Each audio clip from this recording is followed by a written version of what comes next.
My father used to say, "Watch this man."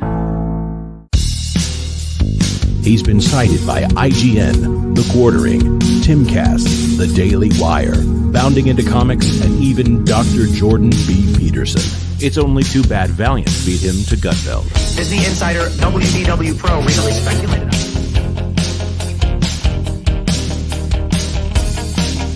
Time and time again, he's broken big entertainment news live on the air. I've been following WDW Pro and his track record for years. If you want to find out what's on the horizon for theme parks, Pro is where you go. There he goes again. Honey Badger gonna do what Honey Badger gonna do. Scooping and scooping and scooping.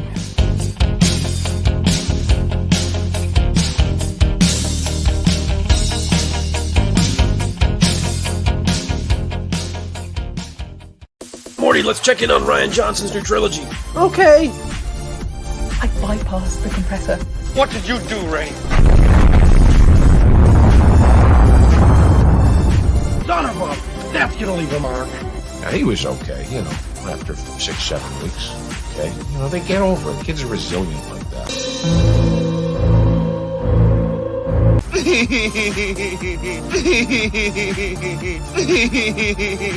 Yeah. I hate it. It's the standard, what would George do?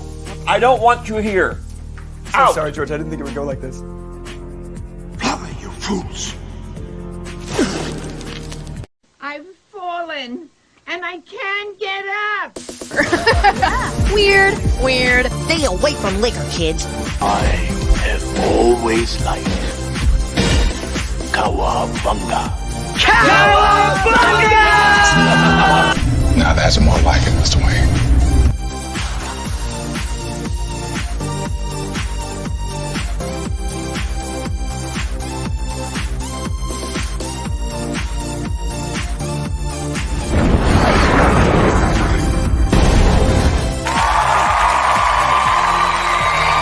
It's about how hard you can get hit and keep moving forward. How much you can take and keep moving forward.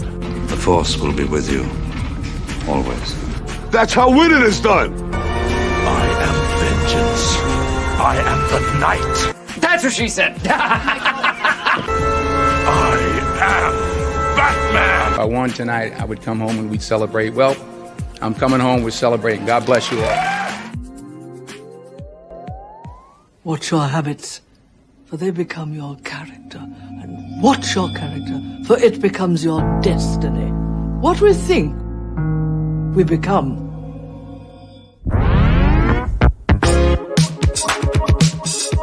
Ladies and gentlemen, boys and girls, in just 2 minutes, the lighting at the Magic Kingdom will dim for the performance of the Pro Show.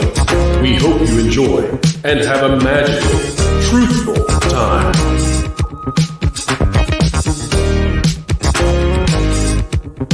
For the safety of others, please, no flash photography.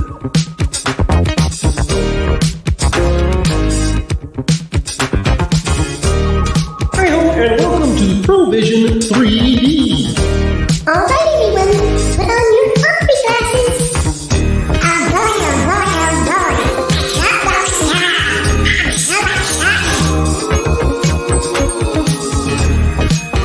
Keep learning, keep growing, and keep having fun.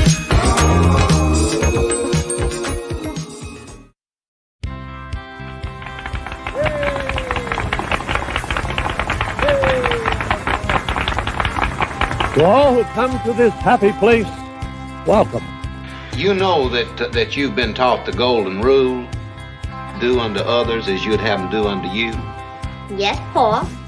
Autobots, roll out! I'm bringing the party to you. If somebody's going to try to blackmail me with advertising, blackmail me with money? Fortune and glory, kid. Fortune and glory. We're gonna do it! Leroy Dragon! All right, it's time to go to school, son. Come on, get your hands up, man. Are you okay?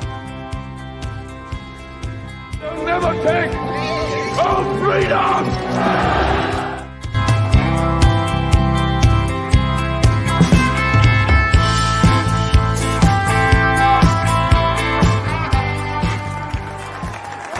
From the redwoods of California to the hills of Tennessee to the Rockies in the Sunshine State and Maine with that bright and shining sea. From coast to coast in North America, it's time for your host with the most, bringing you all the entertainment news that should be fun. Ladies and gentlemen, boys and girls, it's time for the show that explains entertainment and gives journalists the next day's headlines. It's the Pro Show Live!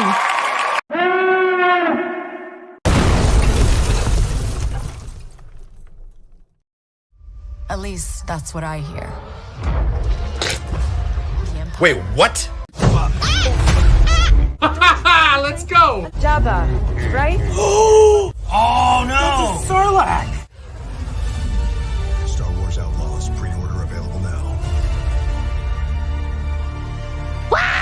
Guys, this is The power of one. The power of two. The power of many. No!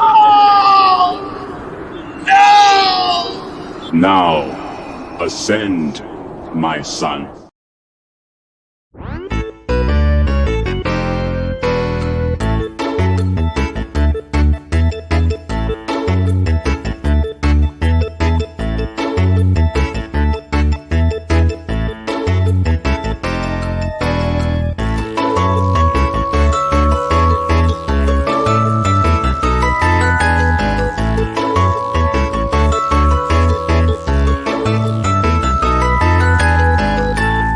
Now, commence Operation Vacuum Suck.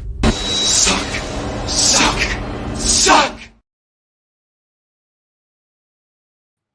All right, folks. I think that's about as much of clips that Jonas can possibly handle. I was wondering. It Hey, did Jonas, allow me to you know- get here on time. You know why this is the best Acolyte after party we've ever had? Because we don't have to watch the Acolyte before we started?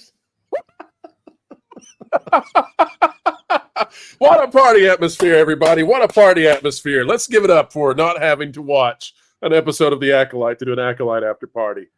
All right. Well, Jonas, we've got a big show tonight, and it's one that we did not anticipate doing. About the top 500 of you beautiful people out there on a Monday night. We don't typically do this, but, well, we just felt like this had to happen. And yes, indeed, in the background, you'll see that we are having a funeral for not Star Wars this time. That was Film Threat. The wonderful Alan Ing, the wonderful Chris Gore. No, we are saying sayonara to the Acolyte. And we're just so sad that we have to blank around with their discourse. Jonas, we've got some others who would like to join in the discourse. So if you would, please bring on our magnificent panel of Star Wars geniuses. That's right. That's right. First of all, let's welcome to the panel the man who makes thatparkplace.com tick like a time bomb waiting to go off in the culture war.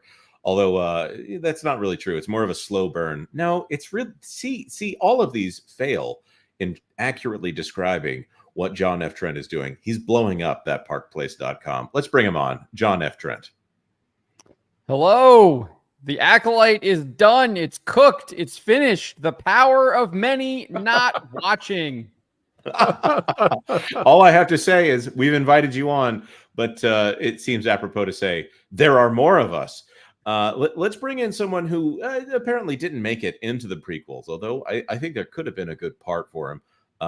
He's over there from Tooneytown Wrestling and Tooneytown TV. Marvin the Movie Monster. Welcome. Oh, ding dong, the witch is dead. Witch old witch, the lesbian witch. Ding. Guys, I don't drink very often. Tonight, I am opening up my bottle of mead and toasting to the death of Star Wars. Jonas, I'm sorry. This must be a hard night for you. I know you rated this show very, very highly. I think it averaged I'm out also to it, too. raising a glass to you, my friend, in what must be your darkest hour. That's right. Let's welcome to the channel the man who has still yet to see the Acolyte. Maybe now that it's dead, he'll actually go in and identify the body of Star Wars. Let's welcome in the resident lore master, Mr. Lauren Connor.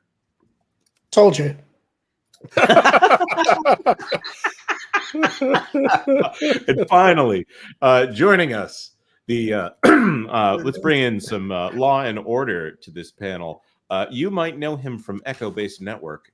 Derek Anderson, the DA, is in the house.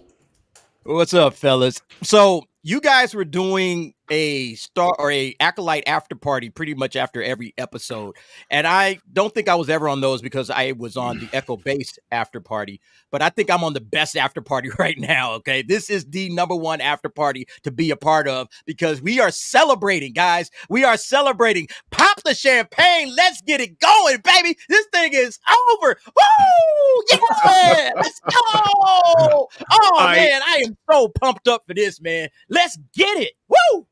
This makes me wish I had finished memorizing all the lyrics to Yub Nub. I am so thrilled to never have to sit through this again. It's such a profound relief. Look, as a Star Wars fan, I rejoice. As a content creator, I weep a little bit because the show was just such easy fodder. I mean, it put my channel on the map. So, thank you, Leslie, for all you've done for me while torpedoing your own career. Marvin, you're going to have to cancel the order for the camper. Sorry, sir. Listen, hey Marvin, we still got Rachel Zegler. Okay, we still got action. Don't worry, bro. Rachel Zegler is the gift that keeps on giving. So don't even worry. We got more in store. We got Rachel Zegler. We got the Lord of the Rings, the Rings of Power coming up. Don't worry. Guys, quit ruining a great evening. Stop it. You. Sorry, bro.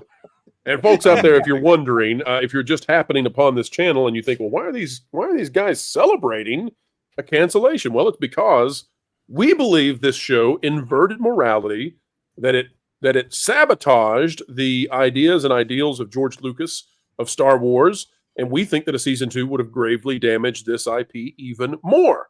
So for everyone out there, whether it's the fans of the franchise, whether it's the investors in Disney, whether it is those who would like to see future content succeed, whatever the case might be, we believe this is a win. The only people losing are Amandla and I guess Leslie Headland. I even think this is a win for Kathleen because, well, she doesn't have to be blamed for another season of it. Folks, we're going to get to some very big topics in just a moment. Win?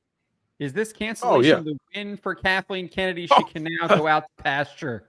It's finally her chance to leave on a win.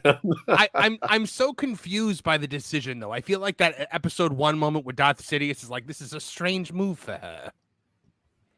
Just so absolutely. Well, we'll talk about it. Lauren brought up something before we started the show, and we've got to talk about this. I will preview it briefly, folks. The question is, and we're going to talk about it, question is, are they ready to clean house? Are they ready to clean the deck of all this dead debris that was going to destroy even more Star Wars? We'll talk about it.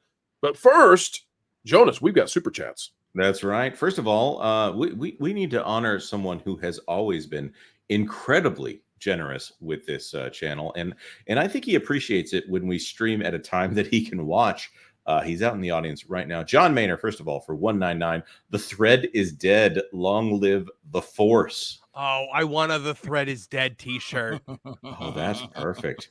I bet I can have that ready to go at the Pro Store tomorrow, folks. I can almost guarantee you Thread is Dead will be there. And of course, he's jumping the line. Jedi killing all the witches, right?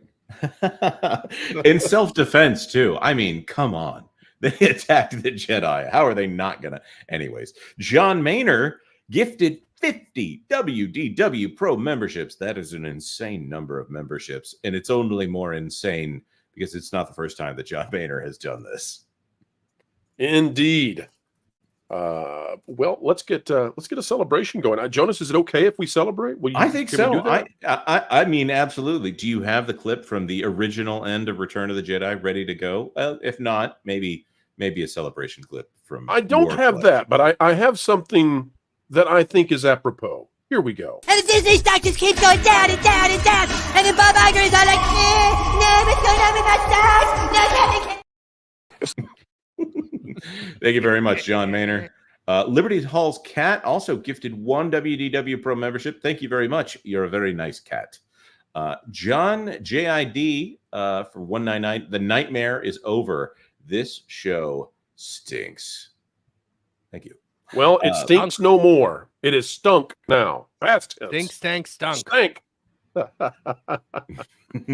Nom de Plume member for 7. Too bad they didn't cancel season 1 as well. See, this is this is the I question. legitimately thought they were gonna. I legitimately thought that this was never gonna come out, and then it did. Right. Well, I mean, we're treading on dangerous territory here, but I think we're okay to point out that there were a lot of people who said this show is not coming out. And then when the documents came out showing that they had already spent $50 million making this, yes, this appears to be coming out. We still don't know the final number. So there's still more Acolyte news that will be dropping after tonight, I'm very sure. And Leslie Headland was so vociferous in defending and talking about this show that I can't imagine she's going to be able to resist being asked what was going to happen on this show. And she's going to say something awful that even Lucasfilm would never have approved of. I'm sure of it. Mac for $2. Acknowledgement of Disney Star Wars diminishing returns. Amen. And thank you very much, Mac, for everything that you have done in helping us to talk about this dumpster fire of a show. Somehow he has. Go ahead. No, I just to say that it's a dumpster fire, except that an actual dumpster fire seems like it would be more entertaining and actually provide warmth. Yeah, at least that would be useful to somebody. Go ahead, John. Yeah, Mac did a really good job. Kind of brought up the Nielsen numbers because they were kind of off my radar because they do everything like a month later, so you kind of forget about it because the Acolyte ended over a month ago, right? And but yeah, he brought that back to my attention. You can see he did a whole comparison on X there, showing that the finale for the Acolyte only had like 355, I think, or 335 million minutes watched for the entire show for that week that it came out. So that's even with people like binge watching the show, and that is the worst that a Star Wars live action show has ever done for a finale. Way worse than Ahsoka, way worse than Andor by like over 200 million. We're looking at 40% declines from those shows. If you compare it to Obi-Wan Kenobi or the Book of Boba Fett, it's an over 60% decline. I mean, this show was an absolute disaster when it came to viewership. No one was watching it. And one of the things that I'm going to toot my own horn here is I actually kind of look at this with the IMDb. If you look at the IMDb reviews, not just the score, but if you look at how many reviews people give based on the episode, it actually like aligns pretty nicely with the viewership numbers we kind of see from Nielsen. Wow. There's definitely, I think, some correlation happening there because you can see, I think it was like 25,000 reviews for the first episode on IMDb. By the time you got to episode 8, it was at 11,000. So looks like it lost maybe over half of its audience. Might have been worse than Rings of Power retention, because we have a report from the Hollywood Reporter that they lost 63% of people who watched first episode. So that's just how bad this was. And they didn't even have as big of a number as Rings of Power, right? We're looking at, as Max says, Miss Marvel level numbers for this show. Yeah, it was worse than Miss Marvel. That was insane that it was worse than Miss Marvel, and Miss Marvel only had 6 episodes. So this actually did worse overall from the 6-episode finale of Miss Marvel. I think that was at 357 million minutes or something in that range. I mean, that's crazy how bad this thing fell off. After that first week where they were touting, it's got 11.5 million, minutes viewed in the first 5 days. And then right after that, it went right over the side of the cliff, and it never got back into the top 10 until the last episode, and it barely scraped in there. This was a giant disaster, man. This was so bad, and it just did more damage to Disney. So there's no question that it was going to get canceled. It was just a matter of when they were going to announce it. I don't know. They said yes to Andor, and we thought the ratings were in the toilet for Andor. Well, Andor had 2 seasons. They cut Andor from 5 to 2, though, right? So yeah, that's true. Yeah, but Andor had something going for it. Andor had fans that actually enjoyed it, and they had viewership, from the fans later down the line, like not when the series was playing, but like over the course of time, you started to see other YouTubers start to pick up on it. I reviewed Andor. Hey, it's pretty good, and it's kind of always stayed in the mix as one of the better shows. It got award nominations. It got a lot of good positive press. Nothing positive happened for Acolyte, with the exception of the shill critics who came out right away and started, it's the greatest thing in the whole wide world. It's like, well, no, actually, it's not. It's not even close to that, man. Come on. Then Grace Randolph turned on it at the end. Yeah. You guys want me to do my Grace Randolph? Oh, yeah, I love it. Let's go. I think that the Acolyte might be the greatest Star Wars that's ever happened. Leslie Headland has revolutionized the entire Star Wars universe. Oh, Fast forward 3 weeks. This is a piece of garbage. Oh, she's never change, Grace. Never change. Ken Reihart for $2. Everybody grave dance. Acolyte to Acolyte-a-lips, not now. And it sounds like there's an echo coming up. Oh, that dance. Right? I think it's the dance that the Ewoks were doing at the end of Return of the Jedi. Oh, I was trying to do the amandla dance. Was I not doing it right? Doesn't she do that? Like... No, that's when you twerk like a bee is attacking you.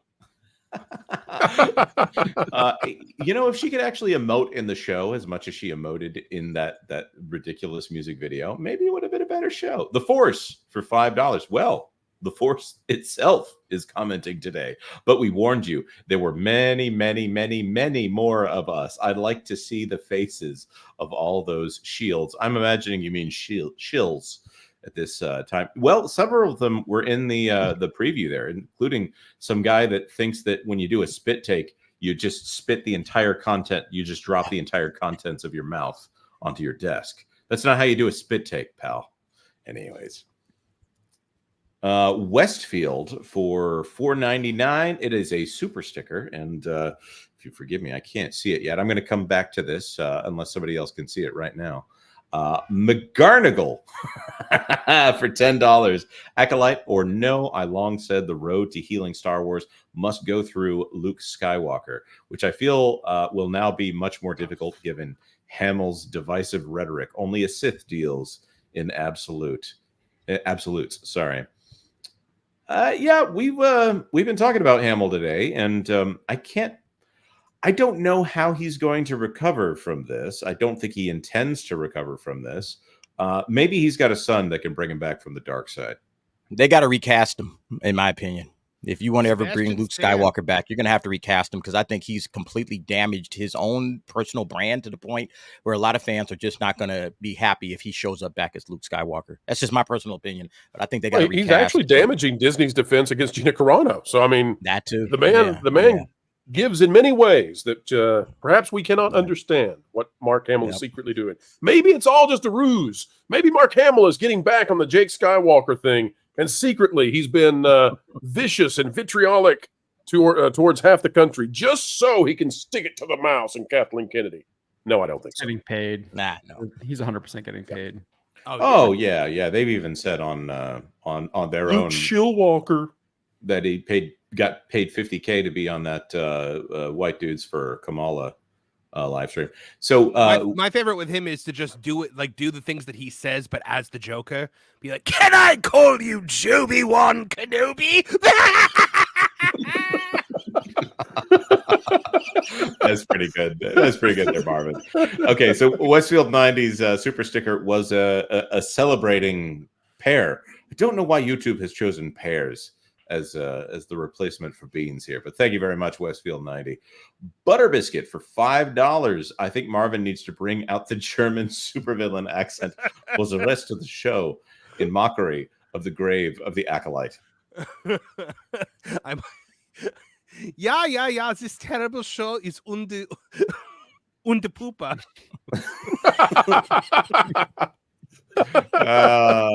This is good, yes. Eli Matoran, member for Eli. Now we need to cancel Mark Hamill too. He's trying to cancel himself. I really don't understand why he's trying to hurt his own career chances at this point. Maybe somebody told him it's over and he's lost his mind. I think that's why he's doing this, right? He's just collecting the paychecks from the paychecks that are easy coming. He's not paid enough from his autographs. I mean, you see the prices of them autographs. Hey, speaking of that, I saw a very small YouTube channel / social media person. I mean, we're talking about not a large following. And they had posted victoriously a picture of them with Mark Hamill, and he's pointing at them with a smile. And I thought, I felt sorry for them. I thought, people don't realize that you just paid probably 3 times what you're going to make this year on any of the stuff you're doing to have that man, be in an image with you. And it will not help you. Like, it was so sad to think, oh, you paid $700. You paid $700 for him to point at you and smile for 3 seconds. Good grief. It's unconscionable I've ever done. It's unconscionable that a guy like Mark Hamill would charge that much for a autograph, for a picture of himself standing next to him. That is insane. But it's even more weird that people actually pay that. You couldn't pay me to stand next to Mark Hamill right now, but to actually pay to stand next to him and just take a picture, that's wild to me. I cannot imagine paying that amount of money for that. I've seen Shatner at conventions charge $1,000, and he's got a line wrapped around the convention center. So I mean, I've never understood autograph culture and to shell out that much money for a human being to write their name on something. I'll never get it. Yeah. Well, let's get to something that Disney can't understand, and that is, how did things go so poorly yet again? Folks, it's not just the Acolyte, by the way, that has been canceled. We're going to talk about that soon. Lauren, be ready to talk about this clearing of the deck. We'll get to it in a moment. But first, the original report. This by John F. Trent out of That Park Place. If you're not yet bookmarked to the website, well, you should be. Daily reading. It should be your start to every morn. Report, Leslie Headland's The Acolyte canceled after abysmal finale ratings. Here's what we've got. A new report details that Lucasfilm and the Walt Disney Company canceled Leslie Headland's The Acolyte series in the wake of Nielsen reporting the season finale had abysmal viewership numbers. Deadline's Nelly Andreeva reports the story of The Acolyte will not continue. You're welcome, Yoda. With Lucasfilm opting not to proceed with a second season of the Star Wars offshoot starring Amandla Stenberg, sources tell Deadline. Now, I'd like to remind everybody, too, that Jedi Master Nepotism will not get to use that Force whip that we were all wishing we would get to see. Instead, it will remain forevermore simply a bug zapper. This report comes in the wake of Nielsen releasing its data for the week. What's that, John? She just used it once as the bug zapper. That's like the only time she used it. That's all you get. Yeah. You're not, goodbye to the light whip.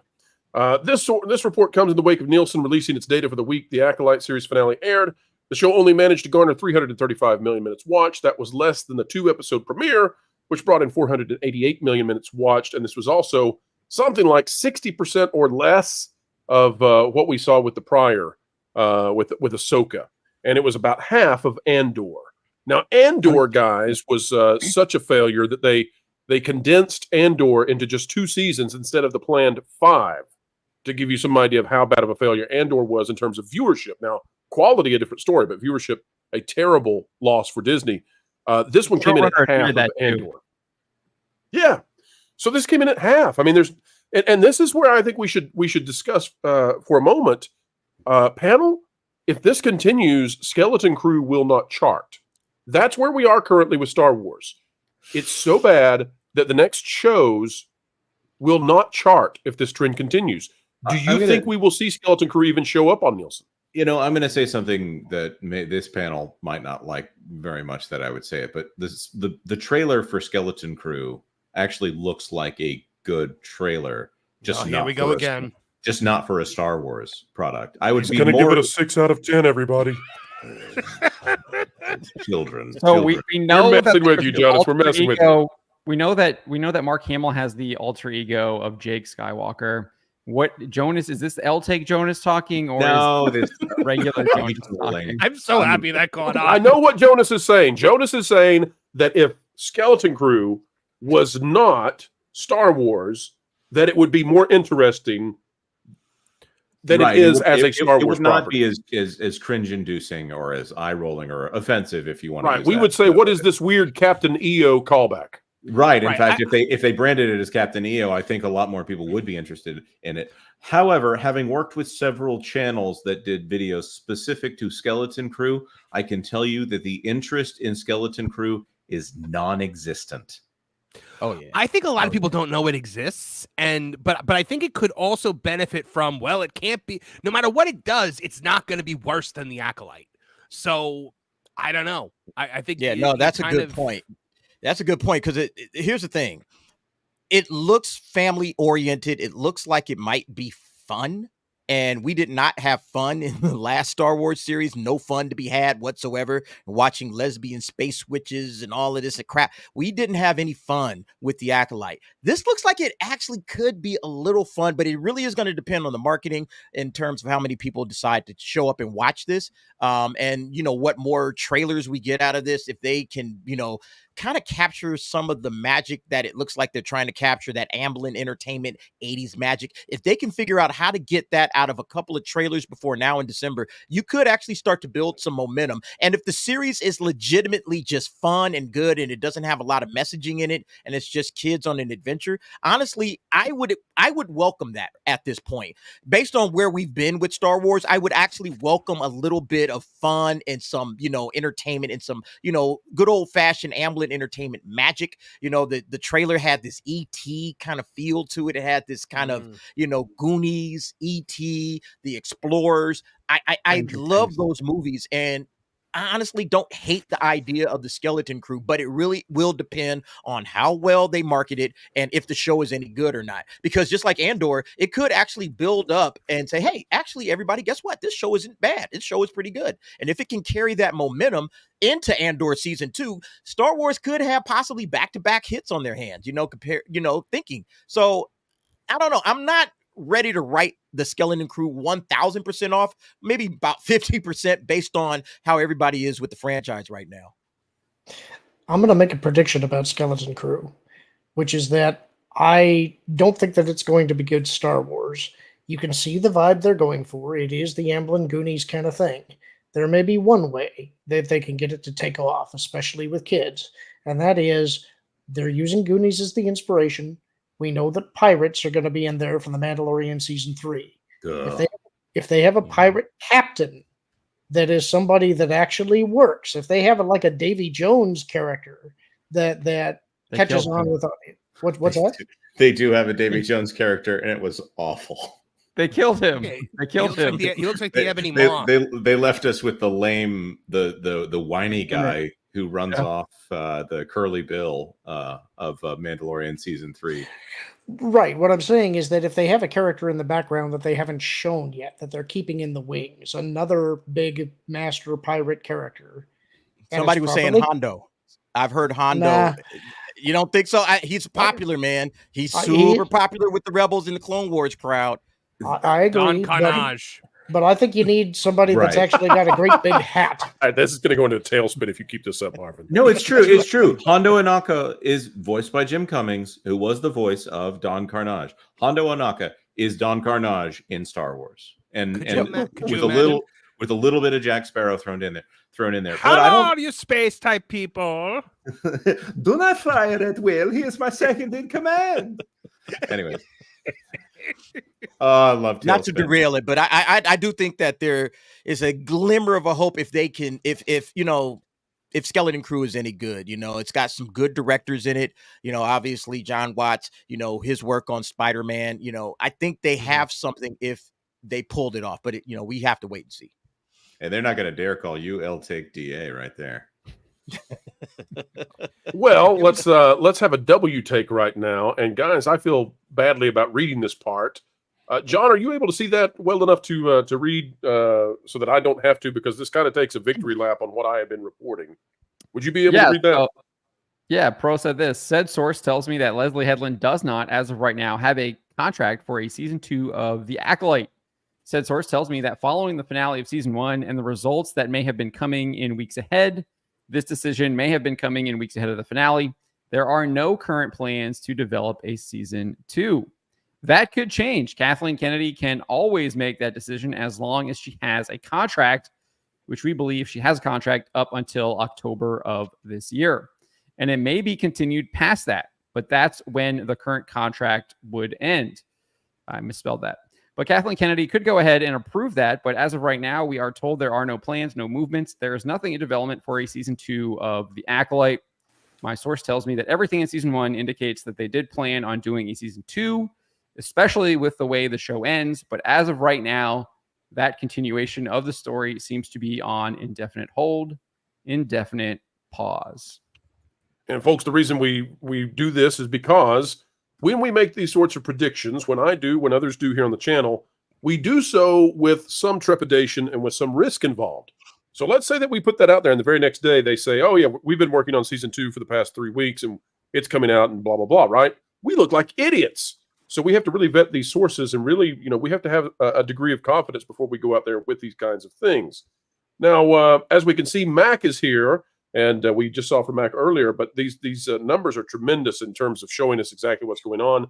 You can see Book of Boba Fett, the finale, ended with 885 million minutes watched.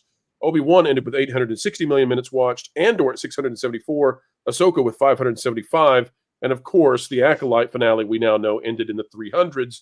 If that trend were to continue, Skeleton Crew would be down in the 200s, perhaps, maybe even lower. Quite the problem for everybody involved in this. Here's where it gets a little bit...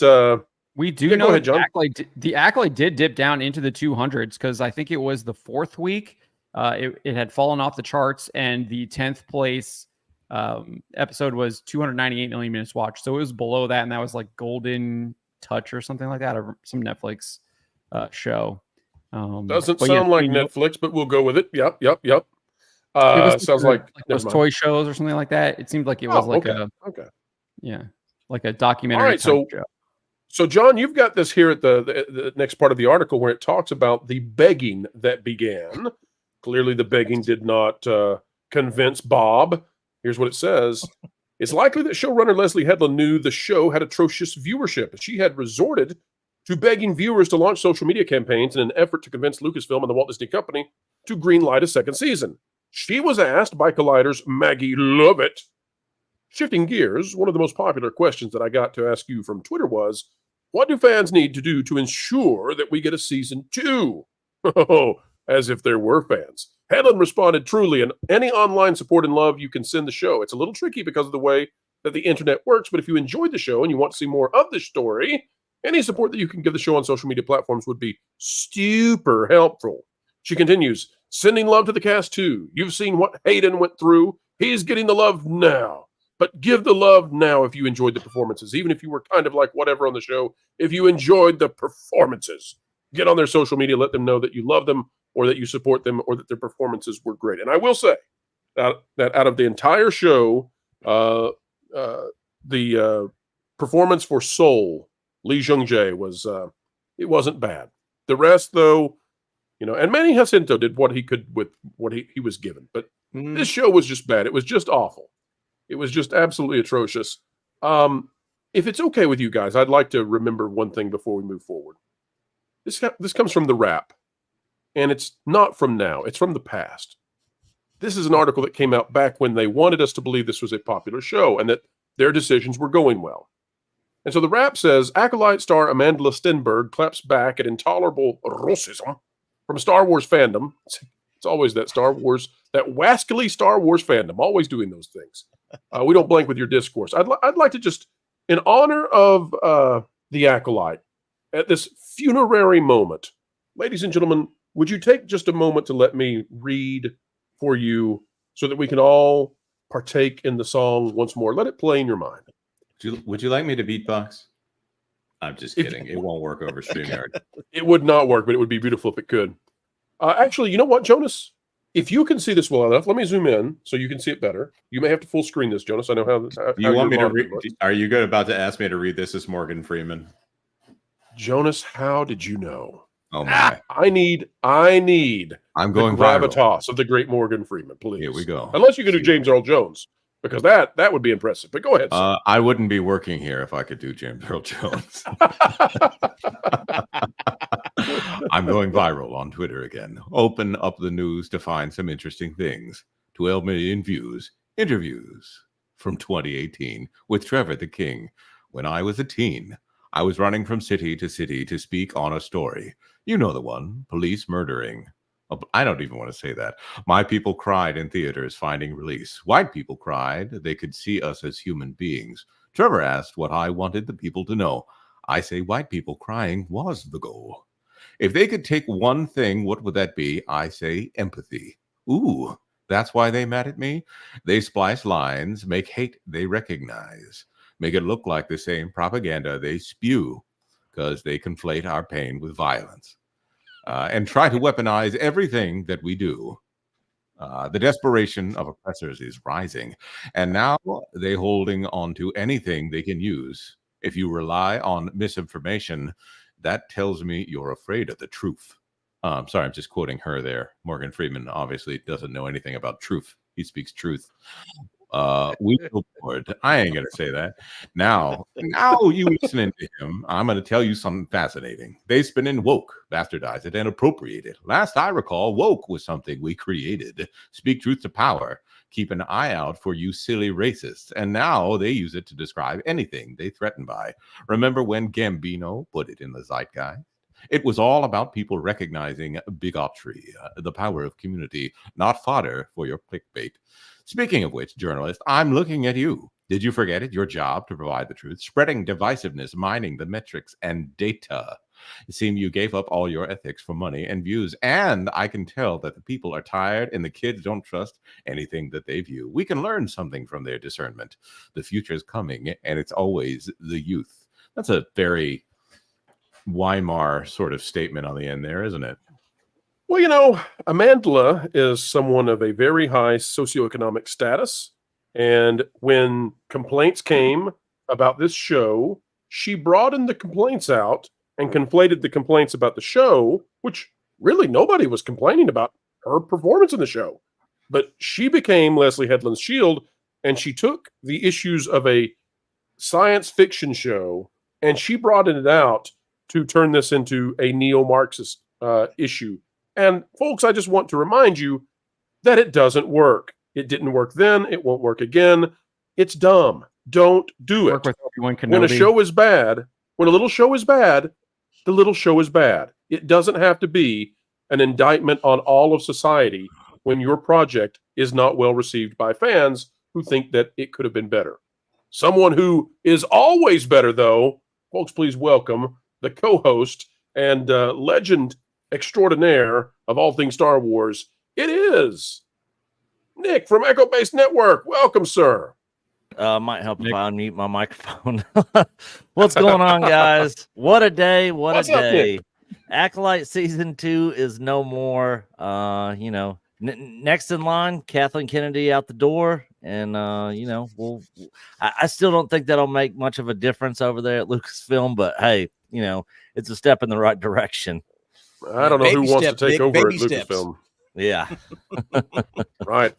Okay. So let's, as we get Nick in here, and I'm looking for everybody's thoughts on this. What did you say? Oh, you said let's get Nick in here. Sorry, I thought you said something else there for a moment. As we get started, folks, we had a topic that came up before the show started, and that was that Lorne had connected some dots that I had not yet. And Lorne, why don't you share with the audience your thoughts on this not being the only thing that's been announced canceled, and what this might mean in the broader sense of Star Wars. Muted. Lorne, you have followed the pattern of Nick. Yeah, sure did.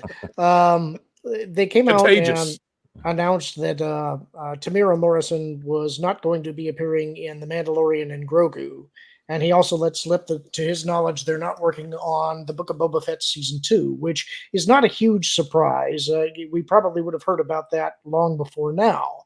But when you take into account the fact that they've announced that the Acolyte Season 2 is not going to be going forward, there really hasn't been a lot of press for Skeleton Crew yet. There's been the teaser reveal that they had here. They also didn't talk about the Rey movie at D23. And it's leading me to wonder if they're beginning to clear their production decks. I think that they do know that they're in some real deep trouble. And my theory up to this point has been they were just going to let Star Wars run. I think they were just going to let it bury itself while they tried to rescue Marvel. Now I'm not sure. I'm wondering if they're starting to question, okay, what are we going to do going forward, because this can't continue? And I think the thing that I would be watching, maybe, is what's on the publication schedule for their novel division. I know that High Republic has some novels that are still scheduled to go out into next year. I know that they do have a tie-in novel that was going to be following some of the characters from the Acolyte. But I'd be interested to see if they announce anything past that point, because I think they're going to have to start winding some of this stuff down to try and make space to come up with some new ideas. I think they're already. All right, so winding we've got down High Republic. I know it's like significantly shrunk from when they first rolled it out, so I think they're probably wrapping that up already.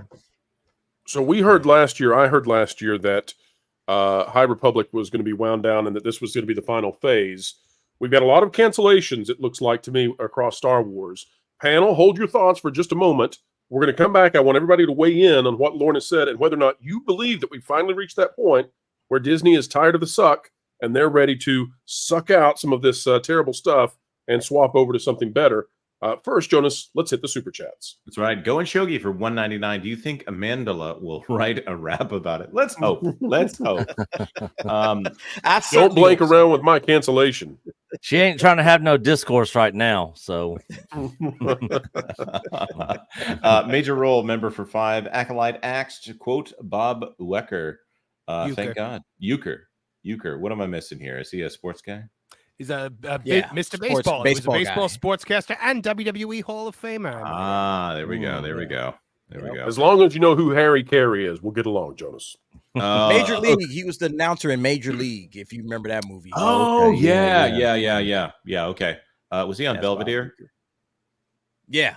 Yep. Okay. Exactly. Yeah. Stitch for $5. Props to John Maynard for the 50 gifted memberships. By the way, F Disney. Well, yes, props to John Maynard. And Disney is forcing themselves into this situation. Buzzfish for $4.99. Love you guys. I'm making a budget Star Wars short film that will embarrass Disney. Thank you for motivating me. Well, Buzzfish. Yeah, may the force be with you on that one. John Cusack. By the way, Buzzfish, let us know when that thing's completed. We would love to take a look at it. Yeah. Please do. Please do. John Cusack, JD LLM for $1.99. Power of Many is over. Thank you. I got to do it, Jonas. You can't play that. You've already done it once. You can go ahead. I can't. It's the night for these things. The power of one. The power of two. The power of many. Never not laugh at that. Crew for $2. This is a win. That means KK can leave now, right? It's our win, not really her win, but a win for us is a loss for her. Yeah. SFX Sabretooth Raptor member for 12. WDW Pro, keep up the great work to infinity and beyond. To infinity. And by the way, it's not just me. We have a tremendous team all around us. Starts with John, goes right across this panel. I don't know. Maybe we'll hire Nick one day. Nick, you want to work for that Park Place? Come on board.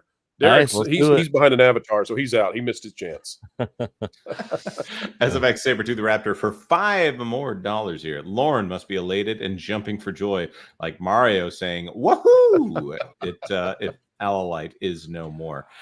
So Lauren bet on a winner. He made a gentleman's agreement and he won. Remember, he said if season 2 happened, he would watch season 1 and review it. I thought he said that he would watch it if we got enough donations for charity. Oh, I don't know. Now you're putting him on the spot. Lauren's like, let's move on. Let's move on. Stop talking. I don't want to watch this. It's not a Sarah McLachlan commercial now in the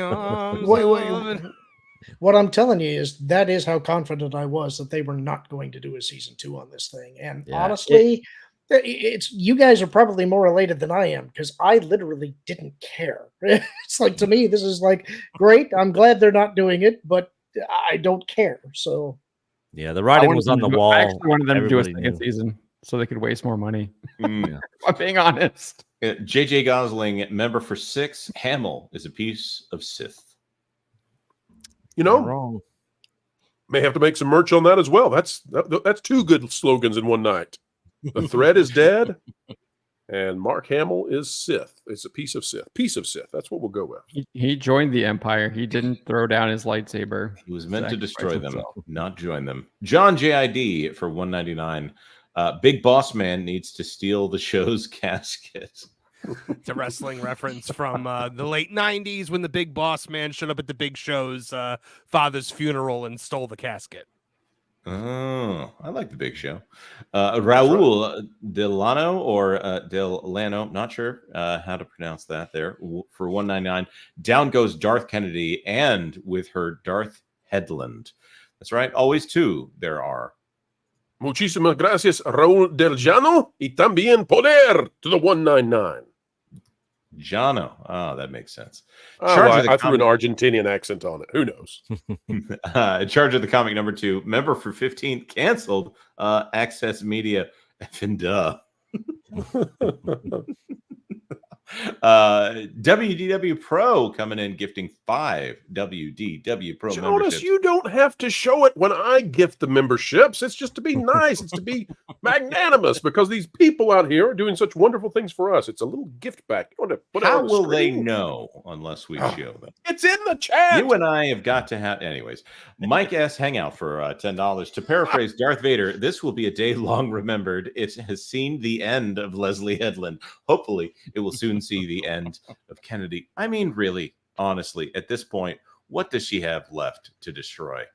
Ken Reihart for $2. Will KK leave when she wants or when she's ready? I think she's been. We're going to talk about that. We're going to talk about it because this clearing of the deck that Lauren's brought up, we need to talk about the smoke because there might be fire. All right. One more super chat here, and then we're going to need to take a break because I really want to respond to what Lauren said. Mike's Hangout for $10. Do you think that this would be a happy day? But sadly, it is not. May I ask, does anyone really care that the Acolyte isn't getting a season 2, considering how much damage Star Wars has taken? I care because I'm not going to have to do Acolyte after parties after watching it and try to find something nice to say. Well, everyone ignores all of the horrible things that I've said about this show. Yeah, I was actually rooting for a season 2 because I never had more fun roasting a show ever in my life. Bro, Nick, wasn't that fun? Yeah, bro, when we were on really EBN doing our after parties or doing our, like, man, that was so much fun. Just roasting this show, just destroying it, ripping it to shreds. It was a lot of fun. It was I don't know. It's weird because Star Wars fans should be enjoying Star Wars, and we weren't enjoying Star Wars, but we were enjoying the camaraderie around all of us, like crashing this terrible show. I honestly, man, I'm literally gonna miss the Acolyte in a lot of ways, but I'm glad it's gone. Trust me, I'm glad it's gone. But yeah, same, absolute same. Yeah, it was a lot of fun, and you know, getting to hang out and chit chat with everybody about it. Watching it wasn't so much fun, but it was everything that came after it that was the fun part. Just hanging out with everybody, you know, roasting it. It was like watching uncoordinated obese people ride unicycles in a race. Nobody's going to cross the finish line, but it was still of its own sort a sport nevertheless. Where does this stuff come from, bro? Where the hell did you get this? Olympic, you know. Oh, by the way, guys, we've actually got breakdancer. Yeah, Australian breakdancer. Yeah. What was Ray Gun? It was like watching Ray Gun every night. Yes, right. Guys, that's what we've I'm got saying, a man. Lucasfilm employee. Like, yeah. No, go ahead. Go ahead, Derek.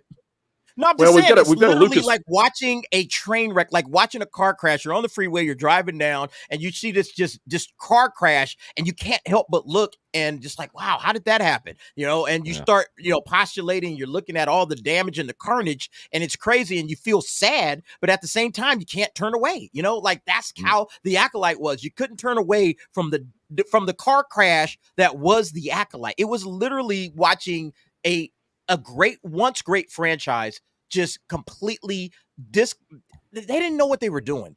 Discombobulated, stumbling over their own feet, trying to do something amazing and failing at every turn. And every episode, we had something to laugh at. We had something to criticize. It was just so much fun. But at the same time, it was heart-wrenching because it's like, I mean, this is Star Wars. This is our baby. This is something we love deep down in our soul, you know? So I don't know. It's a weird feeling. Like I kind of wanted to see, because look, if they're going to fix Disney Star Wars, if they're going to get the Disney off of Disney Star Wars and make it Star Wars again, okay, I'm all in.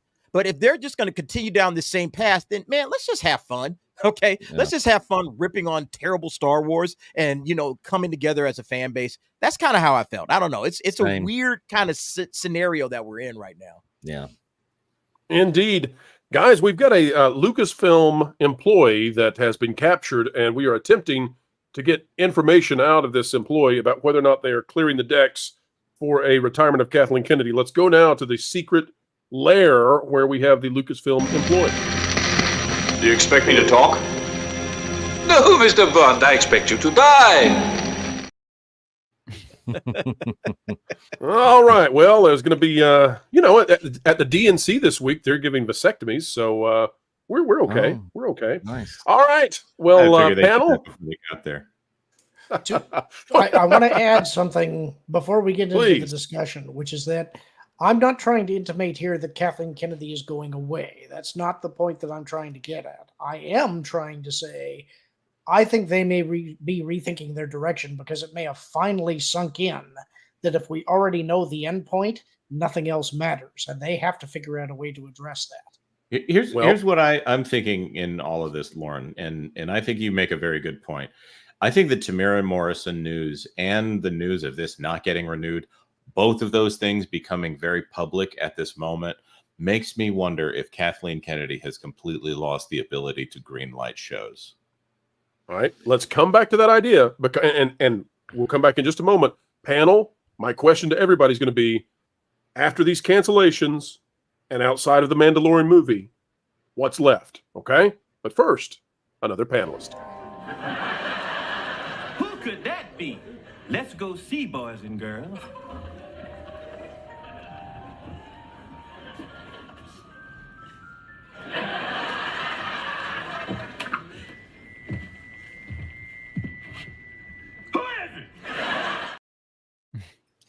Who could All it right, be? it's Lou. It's you, Lou. Oh my you. God! I tell you, if this is a wake, as I said in the chat when I came in, what the hell are we drinking? Well, Lou, you were invited on not only because I thought that it was be a little late, and we're looking forward to having you on the Pro Show tomorrow, but also because I'll be there. I was told by Marvin that you had the greatest comment in the chat out there that anybody has ever posted, and so Did I? we just had to have you on. Marvin, what was it that caught your attention? What did I say? Broke me on the air, Lou. You were talking about what we're drinking tonight. Oh, yeah. Well, I mean, I'm very specific about what I drink. Somebody just said bourbon, and I said, well, which one? But what did I say that broke you up? I forget already. You said it's awake. What are we drinking? Manny Shevitz. Yeah, that was it. Manny Shevitz. I laughed on the air from reading it in the chat. Oh, well, that's kind of like a Bond thing, isn't it? Shevitz, Manny Shevitz. That's right. Let's go to Derek first on the conversation. And I grew up on that nonsense. I wouldn't drink it again. Thanks a lot. But Derek, after we get through Skeleton Crew, we've got the Mandalorian movie. We have Andor Season 2, which if Andor Season 1 didn't track very well on ratings, what will it do? What is new? What is it they're actually working on that's new that's going to come out? Or do you think we are clearing the deck? I really do think that Lucasfilm is rethinking right now what's coming up. So like I said earlier, if Skeleton Crew, I'm not saying it's going to be great Star Wars, but if it can be fun, if it can be a fun addition to the Star Wars universe, all right, it's something that's fun, it's family friendly. I go right to one of the directors that directed a few episodes. I'm not sure how many episodes, but he directed at least one episode of the Skeleton Crew. And that's the guy that directed Twisters, who famously came out on Twisters and said, I believe that storytelling should be no messaging. I'm not putting any climate change nonsense in Twisters. It's just about story. It's about entertaining your crowd. He famously came out and said that. So he's one of the directors, along with the directors from Everything Everywhere All at Once. All right. That's another group of guys that are directing this, along with John Watts, along with Bryce Dallas Howard. All right. So 4 of the directors are people that I trust in Skeleton Crew. So I'm hoping that it's going to just be fun family entertainment. All right. No wokeness, no nonsense, just fun, enjoyed family. You can sit your kids down in front of a Disney Plus show for once and not be scared. You know, that's what I'm hoping for. So that's the first part. The second part is maybe we get a good, an amazing end to Andor with Andor Season 2. All right. With that storyline, and we get just an amazing, thrilling, like we did in my opinion, and not everybody shares my opinion, but in my opinion, Andor season 1 was great.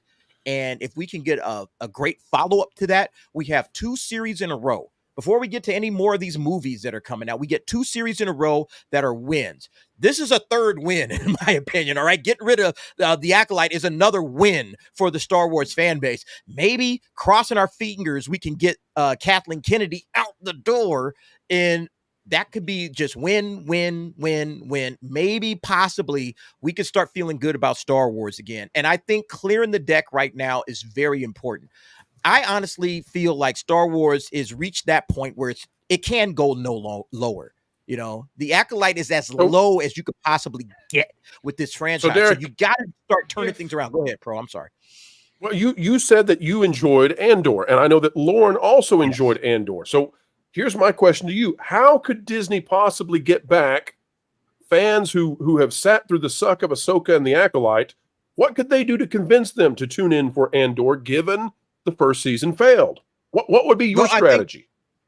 Again, I think a lot of people did pick up on Andor after the fact, not during its initial run, but after the fact. I saw a lot of people, like Red Letter Media covered the Acolyte, and they said, man, this thing is great. Like they covered the Acolyte. So a lot of YouTubers and a lot of, pundits started to cover the Acolyte well after the fact, and it's picked up a little momentum. So I think coming into season 2, I think it has some strong vibes coming into season 2. So I think people are going to be a little bit more interested than not.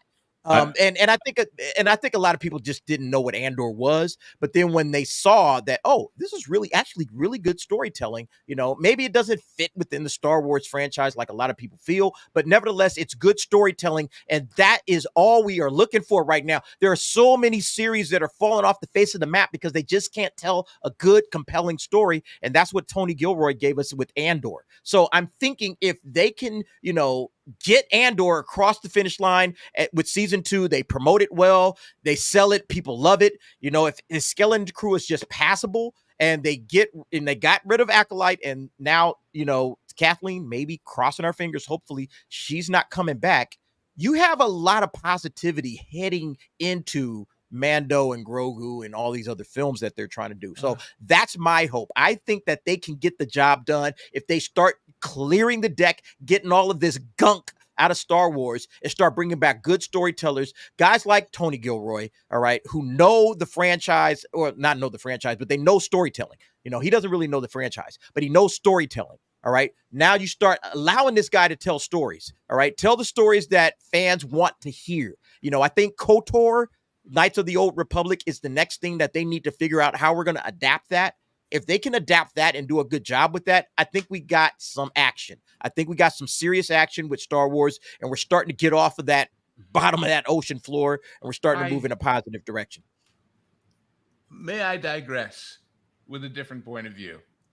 If they were smart, but I say something in They're jest. obviously not.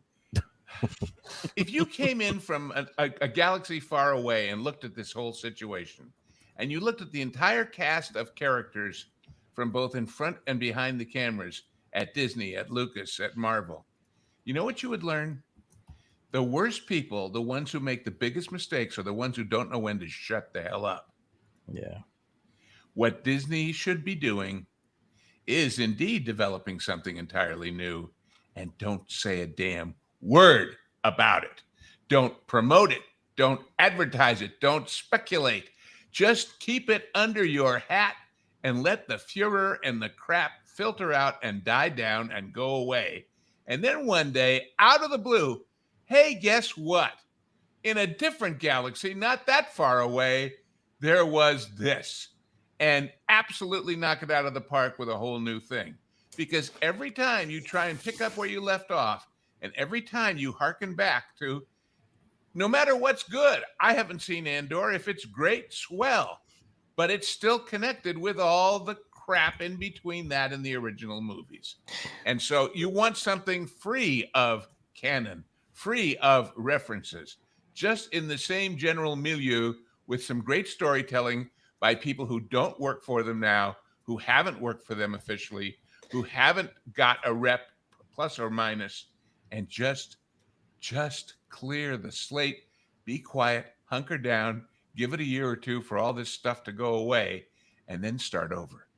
Do they have the patience? Do they have the patience for that? No.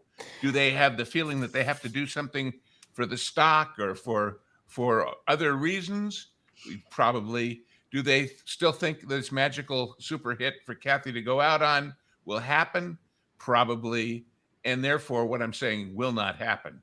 But if I were king and they asked me, that's what they should do. I'm going to push back on you, Lou. Okay. What you're saying is what the creators want.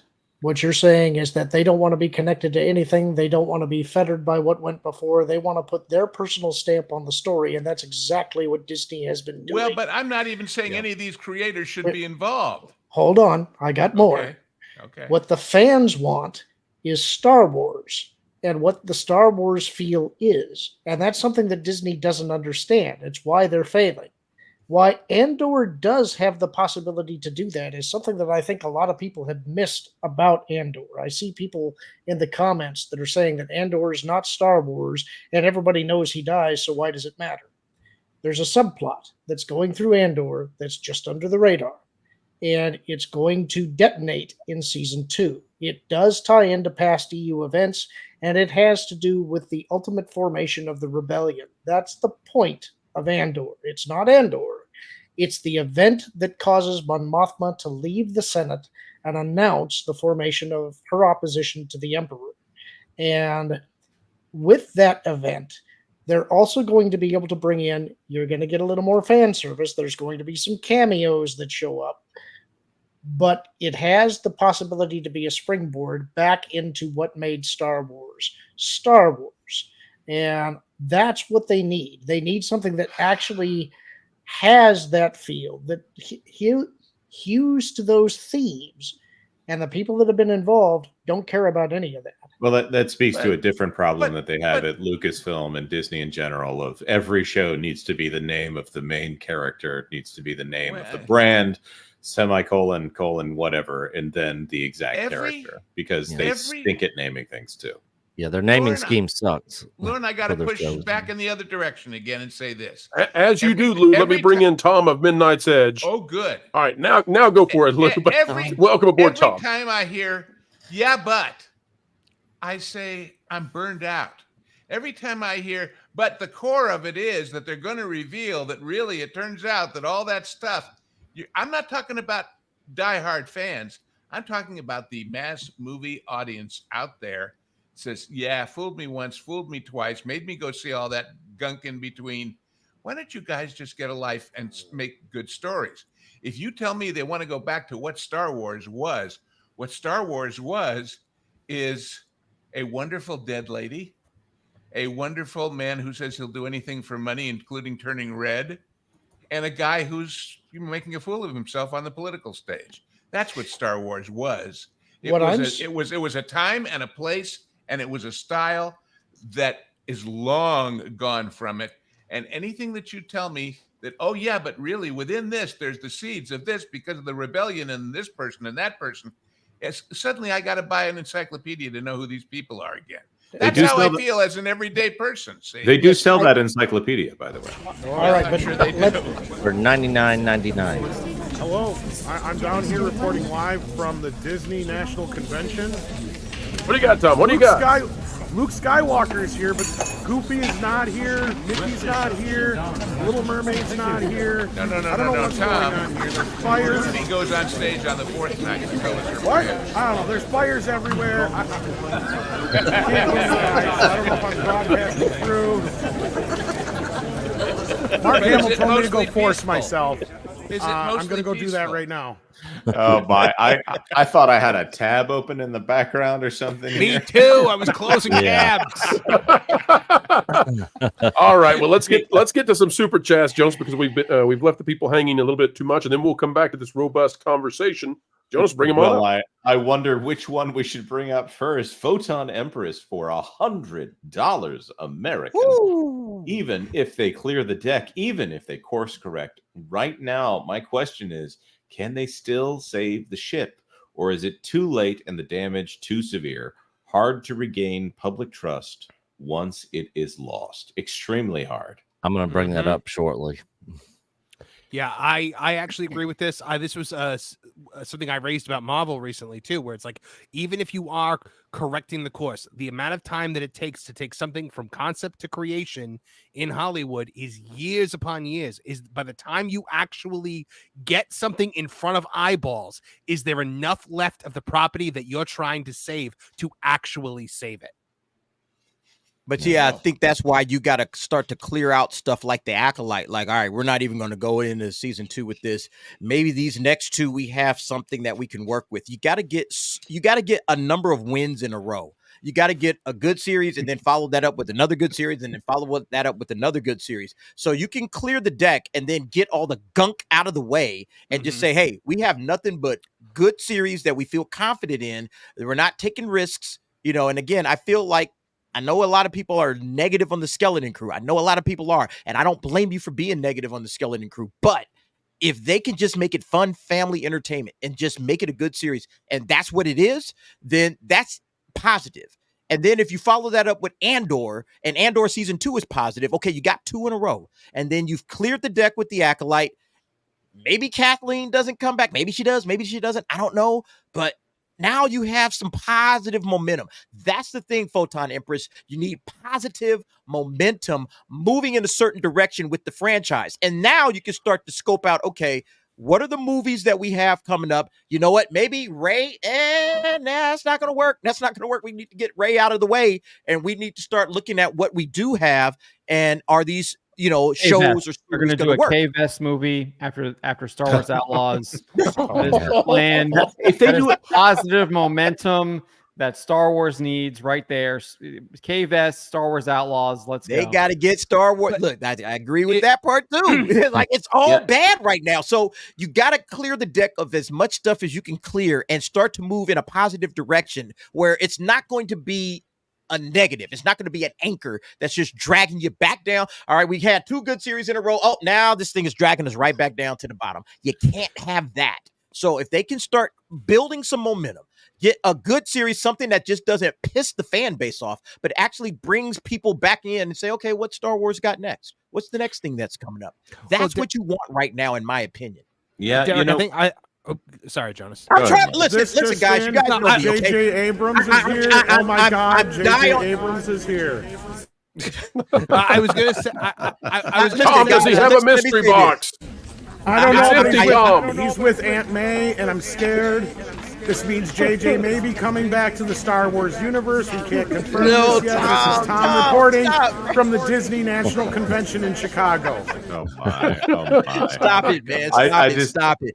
Look, I'm the guy that's going to die on Star Wars Hill, just so everybody knows, okay? That's the last franchise that I'm going to die upon. Yeah, all my other fandoms, everything else that I love, Star Wars is it's the last bastion for the DA. So I'm just praying and hoping that they fix it, because that's where I'm going to lay my fandom hat on. It's like, okay, down, that's it. This is the last one. So I am more positive probably than anybody that you'll know. I'm still critical, but I am very positive and hoping that Star Wars can turn things around. And I think if they get rid of the right people and they put some good people in place, maybe they can make this happen. But at the end of the day, it all depends on how far into production they are on some of these other properties. Because if they're far enough along on something like Ahsoka season 2 or the Rey movie, they're just gonna make it. And then you can't. It's like the Marvel situation where you've still got Agatha, you've still got Captain America: Brave New World, you've still got the Thunderbolts, you've still got all of these MCU properties that are going to just be bullet after bullet after bullet until you get to the point where the Russos can come in and potentially save things. By that point, you're so full of holes that there's nothing left to save. That's a good point, man. Yeah. That's a good point. Yeah, I'm hoping that it's not that bad, but yeah, I understand. Yeah, 1,000%. I have a question. The announcement that Acolyte is no more. Did anybody say because it didn't work, because we made a mistake, because it lost money? Did anybody give a reason or an apology or anything? It wasn't an announcement. It was a leak to Deadline. So there you go. So that was, Why should I believe it's dead, but why should I believe that anything they say is honest? If they don't say, you know what, sometimes you win, sometimes you lose.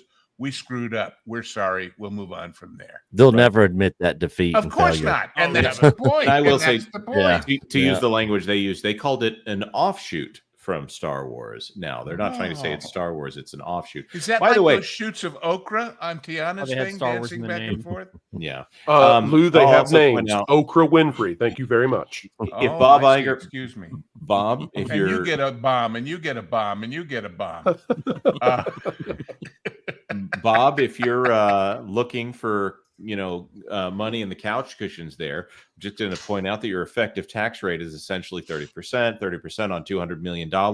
If you make this thing go away, if you completely remove it from Disney Plus, not only will you gain the trust of a lot of Star Wars fans who actually like Star Wars, despite what you've done to it, you'll also get about $60 million in tax savings. Just want to point that out. Maria Salome Velasquez. Something he's very familiar with. That's right. 1.8 billion last year, right? With the impairment charges. Yeah, and Where's Willa? Kathleen Kennedy. Exactly. Kathleen Kennedy knows what's going on with those. Maria Salome Velasquez Olivares for 2. If the formula works, why to change it to this? That's a great question. And I think that it's probably that Kathleen Kennedy insisted that they do it this way. That's the story of so many Star Wars projects right now. Kathleen Kennedy coming in and saying, you know what we're going to do this time, actually. And you made a great Star Wars project. Now I want you to make a great, what is her name? Leslie Headland. Leslie Headland Yeah. show. And speaking of we the need devil, more dinosaurs. Speak of the devil, by the way, the Headland for $4.99. Guys, so many people loved the Acolyte. Me, my mom, Manny, everyone. No idea how this happened. You know what that reminds me of? And this is not a political statement, it's a cultural one. When Reagan won in a huge landslide, supposedly the famous film critic Pauline Kael, she of West Side elite New York, woke up the next day and said, I can't understand it. Nobody I know voted for him. Hey, Jonas, I'm going to say if Leslie's mom liked it, I'm going to say if Leslie's mom liked it, I'm going to say, I'm going to go on a limb and say her dad probably didn't. Yeah. I think we need a show Our about sister the definitely mechanics who didn't like work it. on these ships, and we can call it Minnie, Mo, and Jack, the Acolyte boys. Now that was a series of puns. Yeah, well, it's Taxi. It takes place in the garage. Yeah. But, Yep. anyway. To quote Tobias Funke, there are dozens of us, dozens. Dustin Sensenig for $2. That was pure desperation from Headcase. Is this a super chat in response to the super chat? Thank you, Dustin. Well, let me pull this up though. Bring that super chat back up for just a minute, and there we go. Here it is. I just want to say that's right on the money because look, Headland was talking about review bombing just not very long ago. Again, from that Park Place. Encourage your friends to watch the show. A lot of my work has been word of mouth. We were talking about the review bombing. So just telling people don't pay attention to the IMDb score. Well, I was told it was a bomb. I mean, yeah. And the thing is, if the show was good, the viewership numbers would show that. Exactly. It wouldn't matter what the reviews were. I mean, if it was getting a crap ton of views, then they'd be like, hey, look. Even if the reviews or the viewership wasn't there, like we saw with Andor, the reviews are there. Like the audience likes the show, even if there's not a lot of viewership. The audience isn't rating it down in the 13th percentile. Like if you're in the 13% range, you have failed. All right, you have absolutely failed as a show. If your show is rated that low by the general audience. So Andor was the flip opposite. It was like 85, 86, 87%. So Andor also saw its viewership go up. Yeah. And the guys, exactly. The reason she did this is because it was an effective strategy for The Last Jedi. And they kept this going for years, saying it was Russian bots and trolls, and it was a particular political movement inside the United States that was doing all of this. It was all review bombing and synthetic and yada, yada, yada. None of it was true. They destroyed Star Wars. They tried it again. It didn't work. Washington Post was in on it. Yes. And it didn't work this time. And that says something about not only the state of Star Wars, but the state of the commentators around it the voices of the fans are now being heard. They can't hide it anymore. Mm-hmm. Yeah. Ryan Matheson, member for 3. No season 2. Please force Lauren to watch and review. What's the point now? It's one and done. I guess we'll never find out how that lightsaber whip worked, will we? Nope. Rodrigo Diaz de Vivar for $5. Why Disney ignore potential series such as Maul's Escape, Young Palpatine, Yoda Adventures in His Prime, or Short Fat Men on Bridgerton? Lauren, do you want Young Palpatine the series? It could be like Young Indy. It's Palpatine's different journeys. I mean, I'll say I had some basic interest in a second Solo movie. I wanted to know what Darth Maul was up to. I don't know. I love you. I love the idea of Young Palpatine adventures. I don't know why that's making me laugh so much. Maybe nobody else thinks it's funny, but it caught me. Raul Macias for $2. I'm waiting for Return of the Jedi clip. Well, you've asked for it, Pro. Which one? The many? Before that, Dustin Sensenig gifted 10 WDW Pro memberships. Awesome. Thank you so much, Dustin. You're the man. Dustin, and you know what? Let's celebrate. We've got time to celebrate. Jonas here. The crab people shall finally reign supreme. Crab people, crab people. I just want to say, Dustin, I am so sorry. We had a celebratory clip, and you deserve it with all those gifted memberships. And Jonas sabotaged me with crab people. That is, Jonas. We really got we got to talk. You can choose to feel sorry for yourself. I hope you don't. Diabetes. So Jonas gave you the crabs and the diabetes. Aurora Uplinks, member for 12. Star Wars idea. Order 66 causes a Republic star cruiser to go rogue. They capture a hidden separatist manufacturer world and set up a base of operations, form a mercenary force that spends income to run a cloning lab for new clones. If you can afford to find them, maybe you can call on the A-Team. Yes, this sounds actually like a great idea for a series. And since Order 66 clearly didn't kill any Jedi, it works great. Yeah. Which Jedi did they kill? Just the ones you haven't heard of. Yeah. That's a good one though. Aurora Uplinks. Maria Salome Velasquez Olivares for 5. Probably I'm wrong, but Disney should stop buying franchises that it doesn't have any idea about. Agree. Correct. Perfecto. Somehow everyone survived. I keep waiting for them to make a deal with Kellogg's. Except for Cara Dune. Because they're turds. The one strong female Cara Dune character died they on her way home. actually made. Exactly. Tom's got it right there. McGarnagle for $10. Kevin Conroy was a liberal guy, yet he had a strict policy of never using the Batman voice for parody or politics. Batman was above all that. More of this attitude would help restore trust with fans. Yeah, Bingo. Kevin Conroy didn't even come out of the closet until 2019, and he didn't talk about any of that. I didn't even know he was a liberal. Yeah, me either. Yeah. No, because he kept it to himself, because politics is supposed to be a personal thing. Yeah, And you're not supposed to involve your work or characters and IPs that people... Yeah. Is Bruce Wayne registered to vote? He votes with his fists. There you go. He always votes for justice. Josh Berg for $5. Clean slate for a transition, or is this a push for Disney Plus profitability? Insert GIF of the Joker sliding down and then setting the pile of money on fire. Well, they already delayed the show in order to get profitability on Disney Plus, and the only thing that they could have, the only thing that they could do at this point is air it on another network, like on Hulu or on any other broadcast. Nat Geo. There you go. And then they tried that with Andor, right? They put it on ABC or whatever. It's true. They literally, that was Chapek's putting it on literal broadcast television on Thanksgiving to try. I would like move to those address to other cost centers. I would like to address the elephant in the room about Bruce Wayne. I know him very well, very personal. He quit voting because the last time he voted, that stupid penguin won. Oh, okay. So no voting. We're done. Harvey Dent won, and we know what happened to him. I gave him a vote of confidence, and he let me down. He played this city like a harp, anyways. He was Tom, one I of the have bad best of news. us. What? You got Tom, bad news? No, I've got bad news for you, and that is that the Joker is here. Joker, how much are you doing autographs for lately? Oh, my autograph at the next fan fest will be $10 million. I need to punch you in your face. I may That is sound- highway robbery. I only have to sell one. You fiend.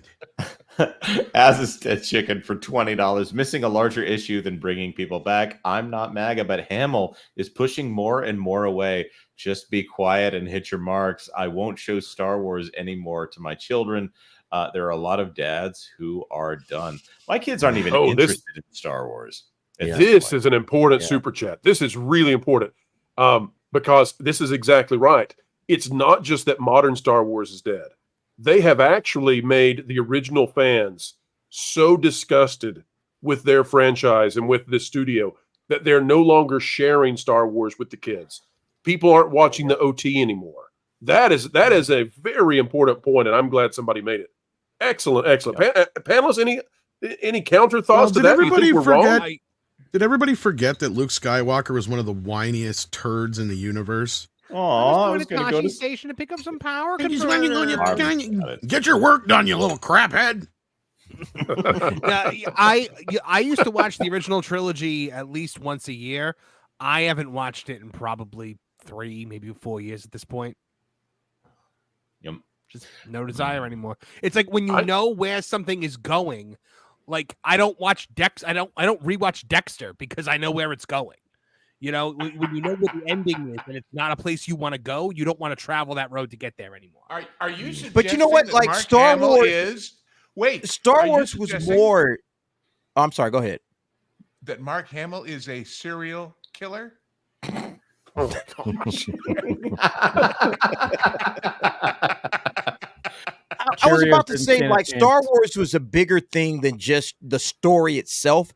It was the, it was the lessons that it taught. It was the mythology of the franchise that made it what it was. It wasn't just, oh, we already know what the story is. It's a story, but it was bigger than the story. And that's the problem that Star Wars, or Lucasfilm, I should say, Kathleen Kennedy, doesn't understand. They don't understand what Star Wars meant to the overall culture of this country, of the cultural zeitgeist, of tapping into what it means, to be, on the good side versus the bad side, to stand up for what you believe in, to have loyalty to your friends, to, like those are the things that really resonated with people deep down in their core of their humanity. That's why Star Wars has fallen off, because the clowns that are running it now, they don't understand any of that. They think it's just a story. And all myths and legends, if you go back to any myth and legend, when you go back to Greek, Roman mythology, Norwegian mythology, it's always about something bigger than just the story itself. And that's the problem that they don't understand over there at Lucasfilm, that Star Wars was a modern mythology, something that connected to all of us, the Jedi, good versus evil, Luke finding his humanity and standing up for something that was bigger than just, the Jedi Order or just the war in the galaxy. He was trying to redeem his father from the dark side. Like, those are the things that really resonated with us. And like, Lucasfilm has forgotten all of that. They don't know what Star Wars is. And that's the reason why this stuff fails time and time again, because they have forgotten why Star Wars made it beyond all the other franchises. You talk about all the other franchises that are out there, all the other stories that are being told. And why is it that Star Wars became so big? Because it was telling a deeper story than just something on the surface. So to As Dead Chicken's point, they don't understand how to, connect to the fan base, and to connect to the fan base in a way that Star Wars worked. That's the biggest problem with this franchise right now. To your point, Derek, when I was in college, I had a buddy who he had grown up in Alaska, and he had had just about everything family-wise go wrong that you could have go wrong in your formative years. Didn't have a dad in the picture. If the dad ever did show up, it wasn't a good situation. And he told me, and he made it. He always wanted to leave Alaska. Listen, Alaska's beautiful. I'm not trying to say that, but he was off the grid kind of. And he always wanted to get out of the state and sort of take over his life and get on the right path. And he said that every night he would play on a VHS tape the Star Wars movies, the originals, because he identified with Luke Skywalker. Mm-hmm. He wanted to go on that adventure. He wanted to get away from home. Alaska was his Tatooine, and he knew what Darth Vader was in his life. And it's a shame that the people who are the caregivers, the caretakers of this franchise don't understand what it meant to people.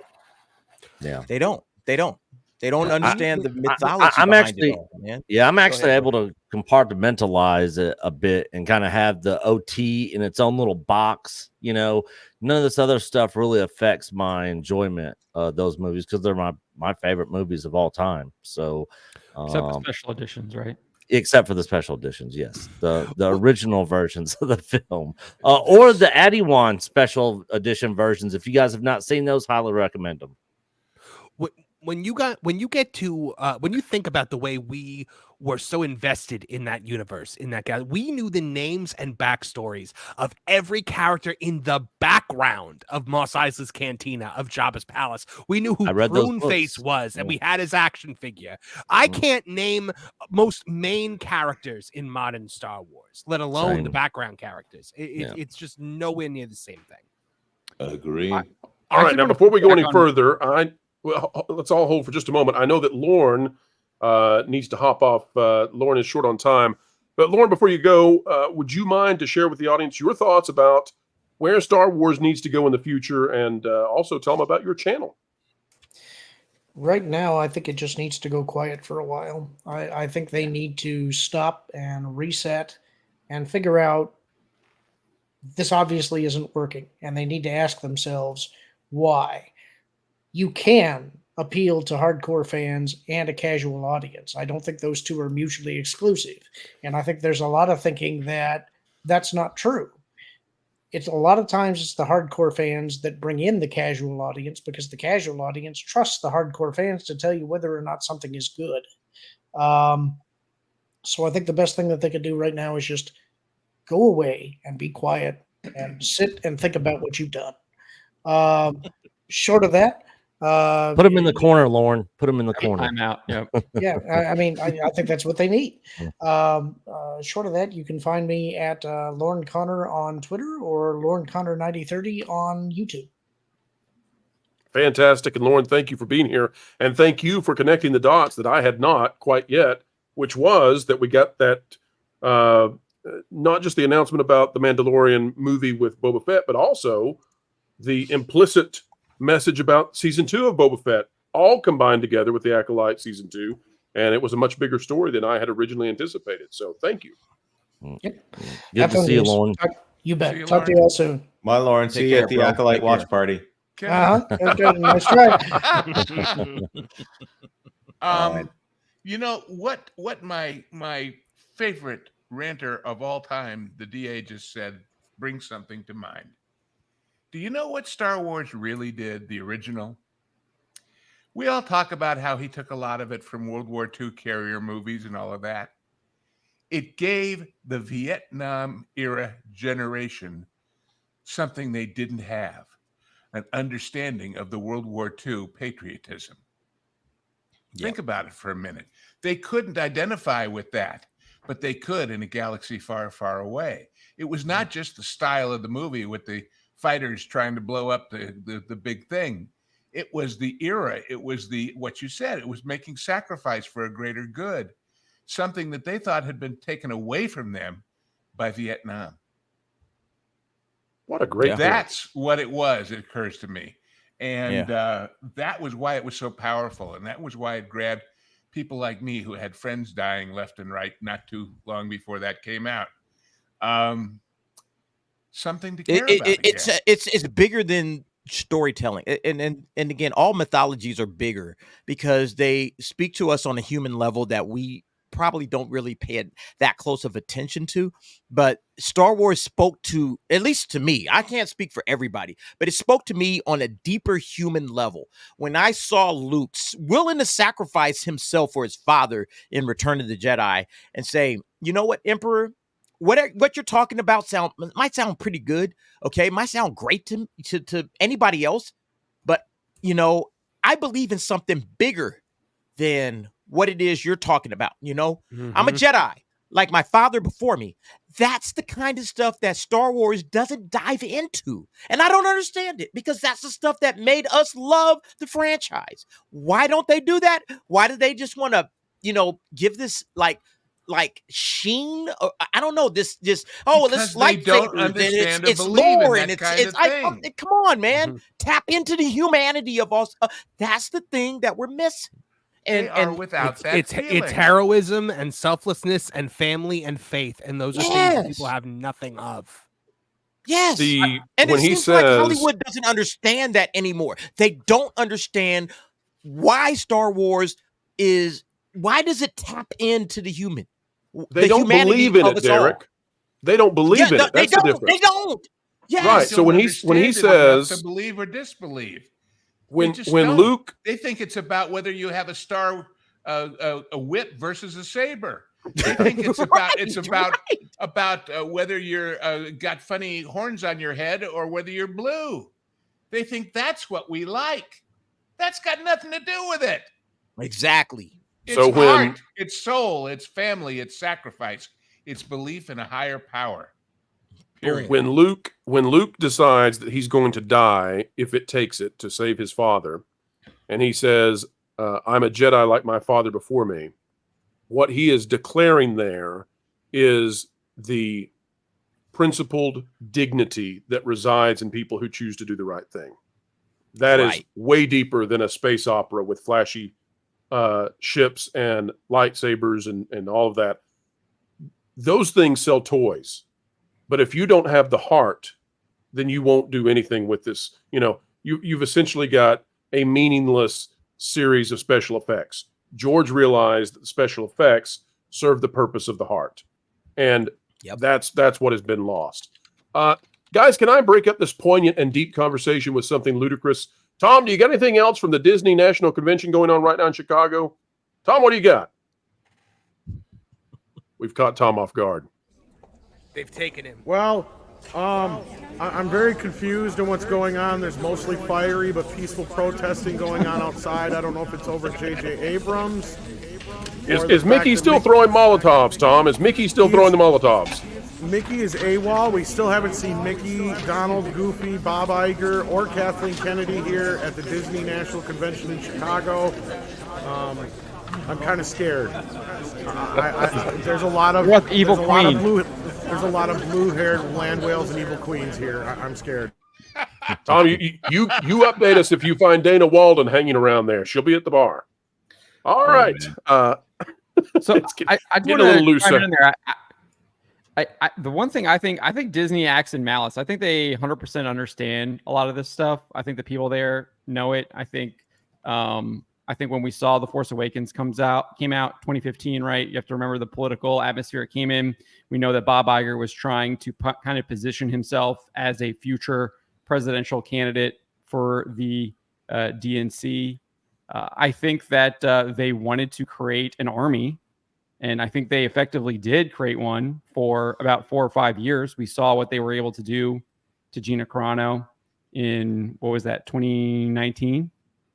So I think that they know exactly what they were doing when they went after Star Wars. I think Kathleen Kennedy outlined it very clearly in 2015 before The Force Awakens even came out, that she was going to be injecting feminism into it to try and create this kind of feminist army. And now what do you see? What do you see the people that like this stuff? It's all about the, what do they call it? They like it enough to, they like it enough to tweet about it, John. They don't like it enough to watch it. Yes. That's the problem. But that's the point, though, right? It's not about watching it. They don't care about that. It wasn't about that. It had more to weaponize it. I just thought of something about John, you're saying it right, man. It's about the shipping, right? It's about something superficial, like it doesn't really resonate with what Star Wars is. That's the problem. That's the problem. But it's about the shipping. It's about the relationships. Osha is going to fall in love with Kamir, and it's going to be this. And it's like, I don't care about that. No more Who cares about a Oshimir. stupid relationship. Oshimir. So guys, I just thought of something. Who is probably going to get called in the Gina Carano case? Who organized a hate campaign against Gina Carano that it might come out was at the behest of Lucasfilm? Leslie Headland. Yep. Former that might be another reason why they pulled the plug. But you also get this like the resistance, right? Like they tried to like meme that in, and it wasn't just a meme, right? People were literally resisting during the Summer of Love, like what Tom is talking about, the report there from the Disney National Convention in Chicago, the peaceful but fiery protests, right? that are outside. So let's and if anybody has any questions on that, just refer yourselves to the discourse video from Amandla Stenberg. This is exactly the kind of thing they're associating themselves with. Let's go to the bottom line. What a successful movie is supposed to do is sell tickets. But what a successful show on Disney Plus is supposed to do is make people say, that was so good, I'd like to see more. Sign me up. Didn't happen. Ain't going to happen. In fact, had the reverse effect. I mean, that's the bottom line, is anything that isn't worth a season 2 shouldn't be on there in the first place, because it's not going to encourage long-standing membership at a price. I'm calling it now. It'll get willowed. It'll get willowed at some point in time. So on that point, I want to ask Nick a quick question. Nick, you've been doing Echo Base Network for how many years now? How long? A little over 5 years. So you've been watching what's happened with the Disney Star Wars. You guys got into this because you were passionate about Star Wars. You wanted the franchise to succeed. What do you think the future is for this franchise? Like, do you think it's redeemable? How do you guys plot this out? What's your plan with Echo Base Network going forward in terms of, is this a franchise that can be redeemed? So me and Coach have had many conversations about this. We're going to, start covering other content outside of Star Wars, but we'll still cover Star Wars news when it's relevant. We're not going to, do minuscule stuff, like, hey, this piece of, this thing from the movies is selling right now on auction, it's, big news that's relevant will hit. But as far as the brand goes, I think it's damaged beyond repair for under Disney's rule. And the thing is, to an extent, I agree with what Lauren was saying earlier, how it needs to take a break. But the thing is, if you're in an abusive, narcissistic, psychopath relationship with somebody and you get out of it, 5 years later, you're not going to want to go back. 10 years later, you're not going to want to go back. And they have pushed so many people out that so many people just don't care anymore. And we see that on our channel, in the comment sections, on tons of videos that we do. Coach is a middle school teacher, which when we were in middle school, we were bringing Star Wars books to school. We were talking about it. We were reading. We were talking about, the special editions coming out, all this stuff. All of us kids were all talking about it. Coach never sees any kids talking about it. Never sees any kids wearing Star Wars T-shirts, carrying around Star Wars lunch boxes, nothing. I think the brand is almost damaged beyond repair. And I think the only hope for it is for Disney to sell it and somebody else, basically take up the reign and say, look, we understand the mistakes that Disney made, and we are not making those same mistakes. Everything they've done is not canon. George's 6 movies are canon, and that's where we're going with this. And I think that's the only way to bring a lot of the fan base back, because the Skeleton Crew and kids and stuff, they don't care about Star Wars. They're into anime and all this other stuff, Stranger Things, Netflix shows, stuff like they don't care anything about Star Wars. And the parents have been pushed away from Star Wars so much that they're not even showing it to their own kids. So, I think that's the only hope. I don't think it's going to ever recover under Disney. I just think the damage is too bad at this point. So I know that Marvin had a thought about perhaps one possible way to bring back the franchise. Marvin, Do you want to expound on that?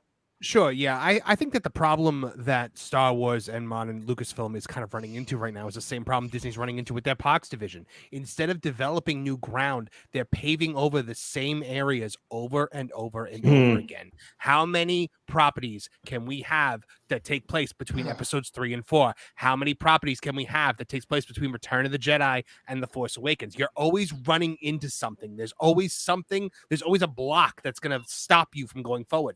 I think the only way forward for Star Wars is forward. I think you got to go 500 years into the future, where the only character that we know that's still alive is Grogu, and he's the head of a new Jedi Order, and you have a whole new galaxy to play with. And look at what Star Trek did. Every time Star Trek went forward, it went forward, not counting Kirkman Trek. But, you have to go forward. You have to start new. You have to get back to basics. And that's the problem. You're never gonna move forward if you keep retreading the same tired 2 different time periods. It's never going to happen. That's so perfect. And it speaks to something that Chris Gore says over and over again. It used to be that Star Wars was about something, and now Star Wars is about Star Wars. And that is the most boring thing for Star Wars to do. There you go. Yeah. So, There's no guarantee that any franchise runs forever. It's had a good run. Time to do something else. Yeah, look what's going on with Marvel. The only franchise I know that's ever run forever is the Bible. Okay. There you go. Yeah. And for good no reason. disagreements It's not here. irrelevant yet. I hear they're not making many more new books on that one, though. Oh, get out of here, Jonas. Get those super chats up on the screen. Hawaii Dragon But Disney didn't buy it, did they? Hawaii Dragon Star for 5. What they need to do is make old expanded equals Legends, Disney Star Wars equals Fables, and call it back to OG and expand from there again. Truth. I mean, if they want to put a label on there, not safe for consumption, then I'm all for it. Yeah. Lots of books talking about the Bible, though, Jonas. That is true. That is true. Well, Jonas is on a roll right now, let me tell you. John Cusack for $1.99. They can't tax deduct until the UK rebate is given. Ooh, that's a really good point. They have to file, and they still have yet to file. They got to collect all those proof of purchases, though. Yeah. Like green stamps or blue chip stamps. Yep. Blue stocking stamps. The Headland for $4.99. I'm probably heading out to Australia after my contract ends. I got huge ideas. How dare you, ma'am? How dare you? Which the blue people will reply, that's not a lightsaber. This is a lightsaber. I'm just going to point out in this particular case, they haven't been a penal colony for some time, just so you know. But in your case, they'll make an exception, Leslie. Jay Roker for $4.99. How does this canceling affect Andor Season 2 and Ahsoka Season 2? Less Kathleen, more Filoni? Yes.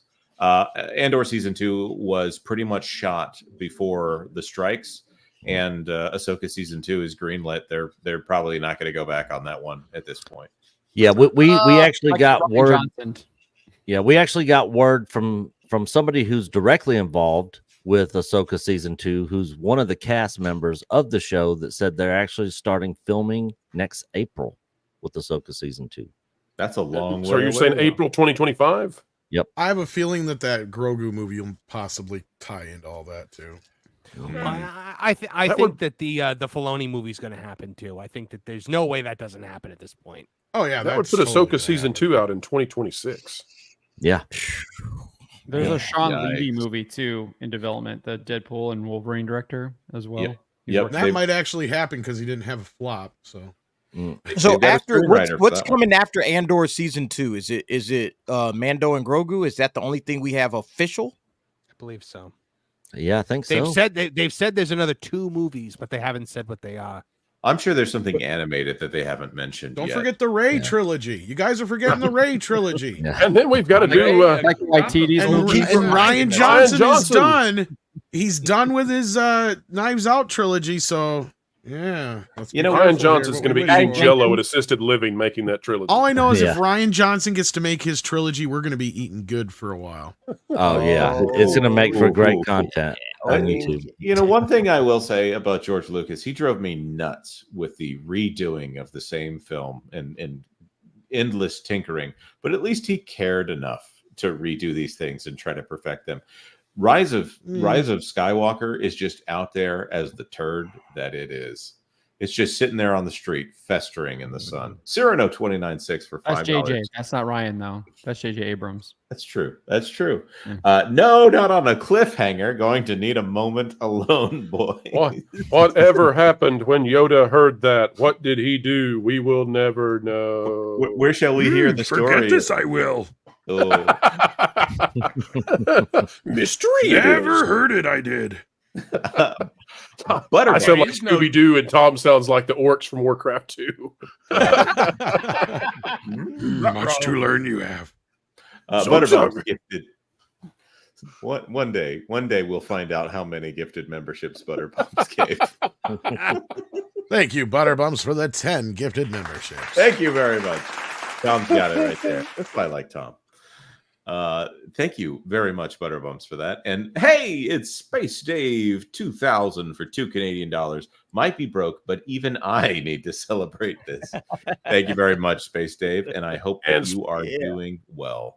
We are waiting for that turnaround, and we know it's going to happen, Space Dave. And in honor of this, let's celebrate Space Dave, and everybody send out good wishes. Because every now and then I get a little bit terrified.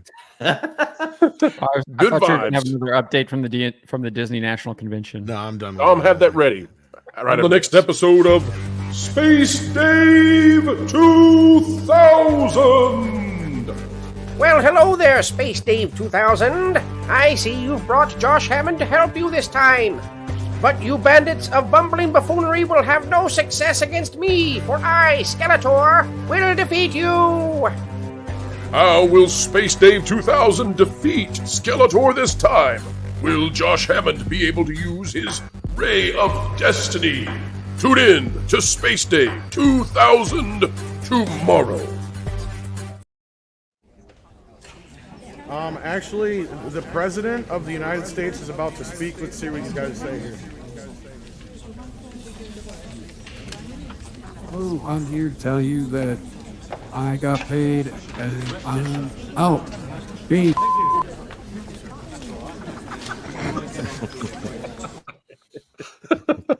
All right. Well, what a speech by the president. Great job, Postman. Great job. Obi-Wan Kenobi. Get out of here, Mark. Kenobi, folks. There you go. Sutton Creek Productions, member for 8. I don't know that there was a show. I didn't know that there was a show tonight. I didn't either until I found out that there was one. All right. Thank you very much, Sutton. When breaking news happens. Yes, when breaking news happens, we break like the wind. Charger the comic for we never break wind. That's a different thing, Jonas. I was referencing Spinal Tap there. Star Wars was to Gen X culture, transferred to Harry Potter for millennials. This is why activists hate Rowling. She does what George should have done. No. You're 100% correct in this. In fact, everything that they're trying to do with Star Wars now is in response to the popularity of Harry Potter. When you look at Galaxy's Edge, it's supposed to be the Harry Potter land over there. When they did the robes in the parks, it's supposed to be the robes, but you can't wear the robes. The lightsabers are a response to the wands. Everything that Kathleen Kennedy wanted to make Star Wars in, she used the J.K. Rowling blueprint to try to do it, except that she apparently does not know how to read.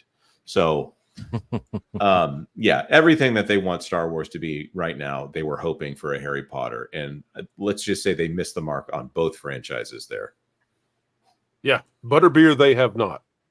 They got LeFou's brew though.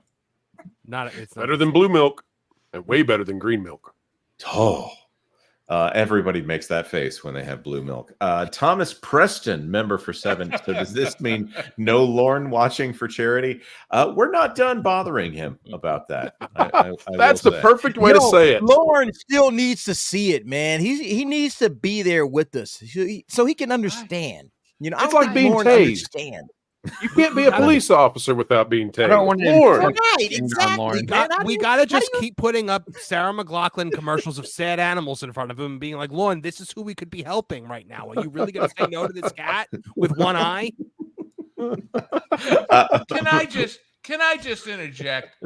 that I am 71 years of age and I've had a very fascinating life with ups, downs, sideways. But if you'd have ever told me that at this point I'd be talking on a show discussing the relative merits of blue milk and green milk, I would have told you were out of your friggin' mind. And yet I'd be right. And it's still a good time. Still a good time. All the better if you are. Well, McGarnagle for $4.99. The Acolyte proved that fan apathy is far more destructive than hatred. As a wise woman once said, apathy is death. Also, don't hate watch this. You have a fair point. You can watch it all you want now. It's still not coming back. Oh, yeah. Some very angry lady just took to the stage. She's screeching and hollering. I can't tell who she is. I think she might be one of the people from the Acolyte. I don't know. Nobody watched that show anyway. But she looks very upset about Trump. That is all for now. That narrows it down to every woman who worked on the Acolyte, Tom. Good reporting. She's got a worse laugh than me.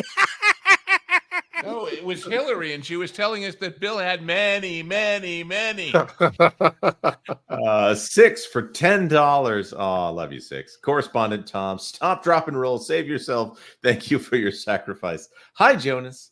Hi, 6. I'm really glad to read your super chat today. It's so good to see 6 out in the audience. Yes, We love 6. seeing 6. Yes. JT Kirk. By the way, I tried to get my wife to go with T for a middle name. But when she asked me what it actually stood for, she wasn't a fan of Tiberius. Tiberius isn't what it really stands for. Let me tell you that. It stands for trouble. That's perfect. I'm a little TROUBLE. You know what I mean? The echo just makes it even better. James D. Kirk for $5. The power of one. Honky tonkin' baby. The men are gonna love you, and the women are gonna hate you. I'm sorry. The power of one, the power of done, the power of ending. Oh, that's beautiful. That's beautiful. Absolutely. Doggy for $2. Suppose there's no Star Wars from today, then what? No more Star Wars from today, then what? Well, then we can cherish the part that exists that is good, and they can't do anything else to it. Until Zegler somehow. Until Zegler figures out some way. That away from me.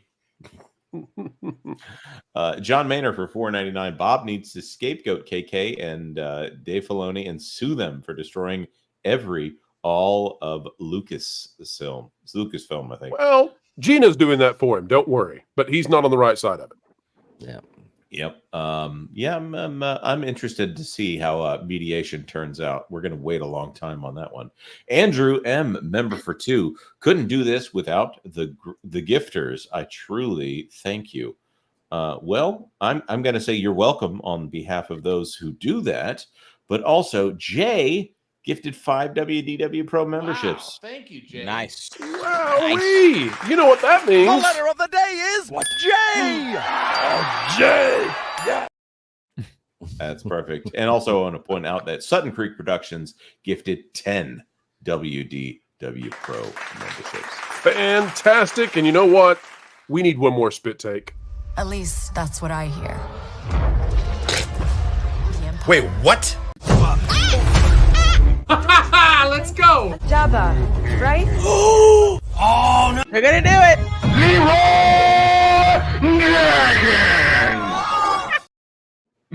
Oh, the spit take. Oh, it's Did you one of see the most that? cringiest, most fake things I've ever seen on YouTube. I think. Nick, did you see that spit take guy was threatening people if they criticized the kids on Skeleton Crew? Did you see that guy? He's come after we've had many a back and forth with You him. guys Kyle are battling Katarn. spit take man, and I'm not in on it. You got to tag me in, Nick. Dude, man, he would block us, then unblock us just to reply, and then reblock us. You got to parry those blocks. You got to parry those blocks, Nick. And then during one of our live streams of the Acolyte, the DA was there. I don't know if he'll remember this, but we went over to his live show, and he literally had like maybe 40 people in there. And the main Star Wars YouTube account was in there chatting while he was chilling for the show. What? That's what I hear. Wait, what? Yeah. over TIE fighters. We see them constantly, and he's spit taking. And he's also one of the people that got invited to Lucasfilm, for the fan event for the Acolyte and all that. So, but none of these people get paid. They're not paid. They're not shills. They're just, it's their honest opinion. And it's the sound effect that goes along with that spit that's so bad. Yeah. The Force for $10. If you could see how they are now in other Shields channels, they don't understand it. They can't believe it. They are burning up and comforting themselves. It's ridiculous. I saw somebody tweeting out. I can't wait to see those guys, man. I'm looking forward to watching those videos, man. I am so looking forward to those videos. I want to see how these guys, the copium is going to be on maximum level on these guys, man. I am so looking forward to watching these guys' channels, man. Because the decision came from Disney, they're gonna back it. You're gonna get such an about face. You're gonna get. I think that Disney made the right call here. All right, let's check and see how those channels are doing right now. We've got a camera inside, hidden there. We'll see what they're saying. We'll stick together, huh? Huh? No matter how cruel and how mindlessly painful the consequences.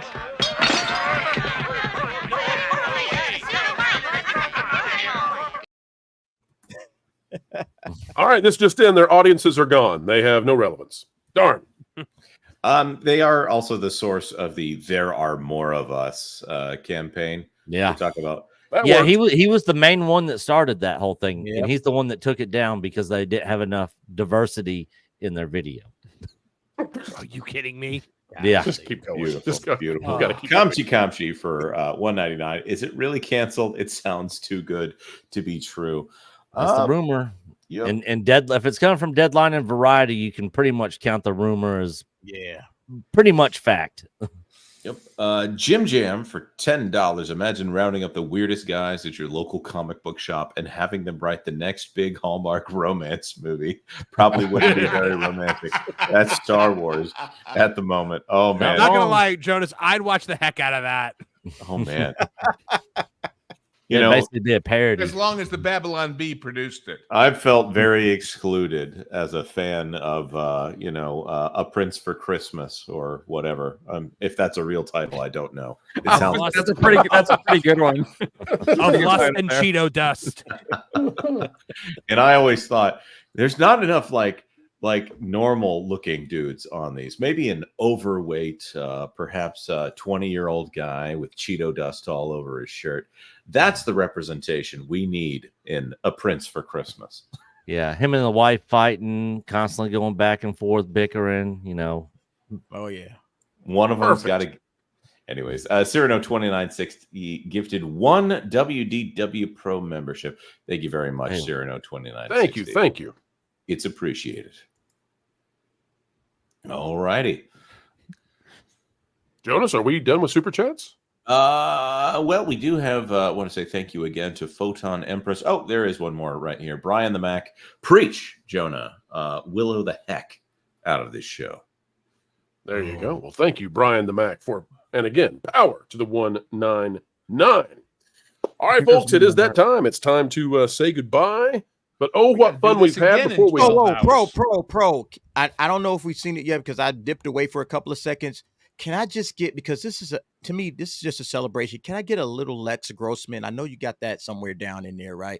Can I get a Les Grossman dance just to kind of carry us out, man? Because that is my thing. That is my before we do, Derek, we will definitely dance our way out. Because I need a happy dance to celebrate. This is celebration time. Well, we will definitely dance and celebrate. Before we do, though, Tom has a special medley prepared. Tom, what do you have? Well, for those who remember my big hit, The Power of One, we did a sequel.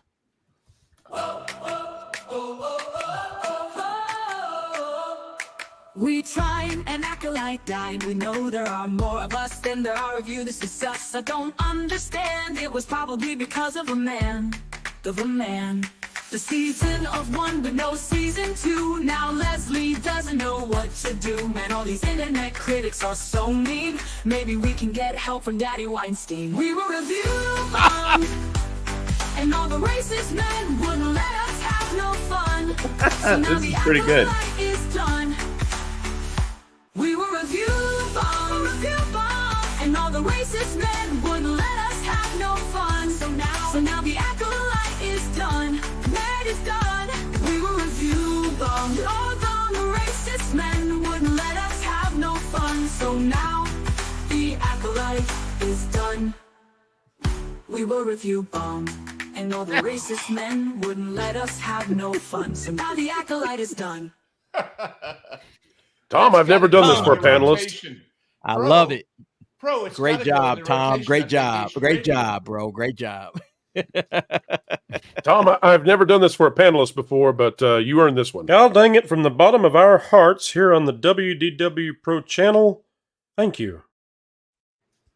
You're welcome. That was the world premiere. Fantastic. It's got to go on Vacation Radio, I'm telling you. I have I been think it Vacation should. song. That's I a still one got to hit. work on the edit of the first version, though. We'll have to get There's together, a lot Tom. of I'm scissoring going on in that one.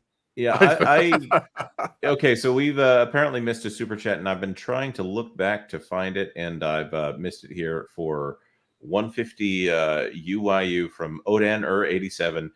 I can't join you live, but do celebrate on my behalf. Fortunately, oh, there you got it. looky there. Pro to the rescue. I followed Lauren's example. I'm glad winter has come for this show. If only we could reboot Disney Star Wars entirely. Small victories. Well, before we respond, let me say this: we apologize that for whatever reason this wasn't showing up on Jonas' system. Sometimes these things happen, technical issues, but we're glad we got it up here. But this should have been up much earlier. Our apologies for the technical difficulties. Panel, what say you about this super chat? It's not all at once now. I mean, I'll just say, I would love for a reboot of Disney entirely, but like I said earlier, I just don't see people coming back to the abusive nature of Disney and Lucasfilm and the employees there. I just don't at this point. I would love to have a hope that, if they can get some good shows out there, that people start coming back. But with it under Disney, because I see it in the comment section of our videos all the time, they are done. It doesn't matter if Luke comes back. It doesn't matter if they come out with good shows. They are done with Disney Star Wars. And there are a lot of people out there that feel that way. And that's why I think, they just need to sell it and somebody needs to take over. And I don't see that probably ever happening. So I think that you can reboot Disney Star Wars if you just end it the way you ended New Heart, where like Luke Skywalker wakes up next to Mara Jade. And it's like, I had the weirdest dream. I was on a planet with green milk and there was this girl there. No, she was great at everything. No, what do you got? Not Newhart. He should be in Bob Iger's shower like Dallas. Yeah. Oh my gosh. Oh, that's perfect. We can get Patrick Duffy for that one, right? Yeah. Well, Odon, thank you again for sending in this super chat, and it will be interesting to see how Disney handles Star Wars because they've destroyed sort of the core of it. I mean, like we've said before, the sequel trilogy is so damaging that I don't know what you do. I don't know how you can continue without fixing this. And they don't seem willing to fix this. And we're all going to pretend that there's not an elephant in the room, but there is, and Disney stuck with it until the end. So there you go. An elephant fly. This one's not going to fly, I'll tell you that. All right, well, it is time to say goodbye, folks. Before we do, though, we'll go around real quick. And, folks, let's introduce our panelists in terms of their channels and what they have on offer for the week, starting with John with the Trent Report. Yeah, so obviously I run the Trent Report YouTube channel and cover a lot of video game news. I will be covering Mark Hamill. Got that video already queued up for tomorrow morning, and his comments that he made over the past weekend, and then what he did today, doubling down on them at the DNC. Obviously, Black Myth Wukong just came out as well, so probably covering that. I'm looking at the Steam DB charts now, absolutely massive success. 1.2 million people are playing this game. Whoa. What game is this? Black Myth Wukong, the Chinese developed game from Game Science. Yeah, the non-woke thing that the wokesters are upset about. Yes, this is the developer that banned content creators from talking about feminism and politics while in exchange for a game code. Good on them. Good on them. Derek, what you got coming up? Okay, yeah, Derek Anderson, the DA. Hey, Pro, thanks once again, bro, for all that you do for my channel. I'll be going live again in about less than an hour. We're going to be doing the nightcap, okay? If you guys aren't aware, we do a night show going into the early mornings, and we're going to be talking all about the Acolyte, the cancellations, Disney, Star Wars, where did they go from here? So we're going to continue the conversation in about an hour. So if you guys are up late, you know, you're hanging out, you don't have much to do, join us on the nightcap. It's going to be fantastic. Thank you, Pro, once again for bringing me on. I appreciate it. Absolutely. Hey, Derek, shout out when to you the want to panelists too, man. Go ahead, sir. I'm sorry. Well, I was just going to ask you, go ahead and shout out the panelists that I've got a question. Yeah. Shout out to the panelists, Nick, Tom, Marvin, Jonas J. Campbell. I love talking to you guys, along with the one and only John Trent. Make sure you guys are following thatparkplace.com. I get a lot of my articles directly from John F. Trent. The guy is a G. He's 100% legit. So make sure you guys are checking out thatparkplace.com. Thank you, John, for all the work that you do as well, bro. John's one of a kind. Derek, what time are you going to be wrapping up that show in the early morning hours? Oh, man. So I'm starting it at 10 p.m., which is in about 50 minutes. All right. I'm going to start it then. It's going to go as long as the channel wants to go, as long as the crowd and the chat is talking. Well, I'll go as long as they go. So it might be at 1 a.m. Who knows? Marvin's got a video debuting at 7 a.m. Eastern. You just need to redirect. Go the entire night, okay? See if you can make that happen for us, okay? Be a team player, Derek. Do your job. I'll try. Tomorrow.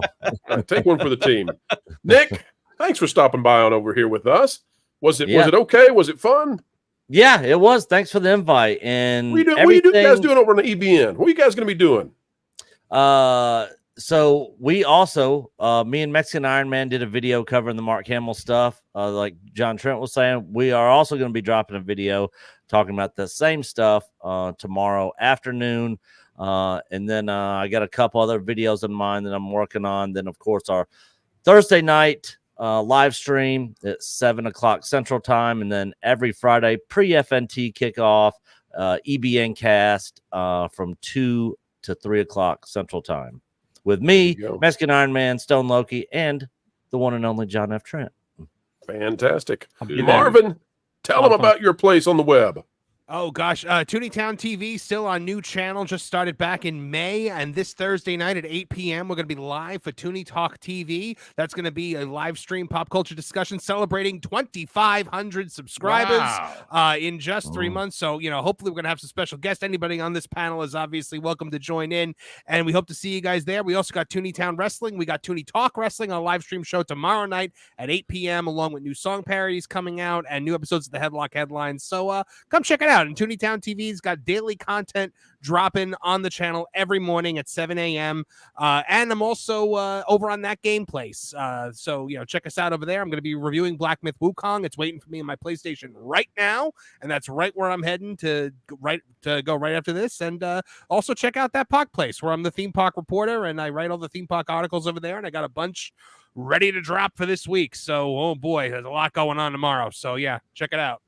Hey, Marvin, don't be a rude piece of crap. You're supposed to thank Derek for being your lead-in tonight / this morning. Yes, Derek, I appreciate you marathoning. Pro is trying, man. That's gonna be a long night, Pro. Come on, bro. Derek, I appreciate you marathoning for the sake of a young upstart YouTuber like myself. It really means the world how you've taken me under your wing like that. It's so all my love. That's right. Tom, what do you got coming up on Midnight's Edge? Or from the Disney National Convention, either one. Well, we always have the normal stuff coming up on Midnight's Edge. I'm sorry, but I'm getting chased down right now by a couple of big guys because I asked out Aunt May, and they didn't like it. So I think they're going to throw me out of the convention right now. I got to go. Get your hands off me! I did not do that! Wait! I just asked Aunt May out on a date, right? There you go, folks. Well, it sounds like Thomas pulled a Pedro Pascal. It didn't work out very with well. great power comes great responsibility. That's all I got to say. That's right. Folks, for brevity's sake. May not. Yes. For brevity's sake, Jonas does that Park Place. Lou does the member-exclusive content here with the Genre Guys. New Genre Guys releasing tomorrow. We'll have a pro show live tomorrow at noon. We have even more news to talk about we couldn't get to today. Lou will be there. Jonas will be there. So many more. And Doggy with the final super chat. Pro, where is a party when Oye Primos gets canceled? I'm hearing that it got better, but oof, man. I'll tell you, any show where they have to make changes because one of the kid characters in Spanish is named after a slang term for female private parts, you've got some writers who are off the reservation at that point. In Texas, we call that no bueno. That's right. In Spanish, we call that ilegal.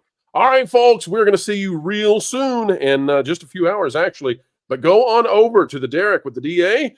He's going to be giving you the best news of the day. Cancel that of the night. And you'll have a good time right until the morning light breaks. I'll be in chat over there for sure. That's right. Yeah, come hang out, guys. It's a lot of fun, man. It's a great chat. All right, folks, it is time for us to say adieu, but we thank each and every single one of you for being here. You are, as always, the Gigawatts. Until next time. The mainstream media just can't understand how it is we continue to do what we do. They don't realize that we are powered by you, and you are... 1.21 gigawatts! 1.21 gigawatts! Folks, we've still got decades and decades left in the can. It drives the mainstream mad. Would it make you feel any better if you knew that what we're asking Matt here to do is a holy thing?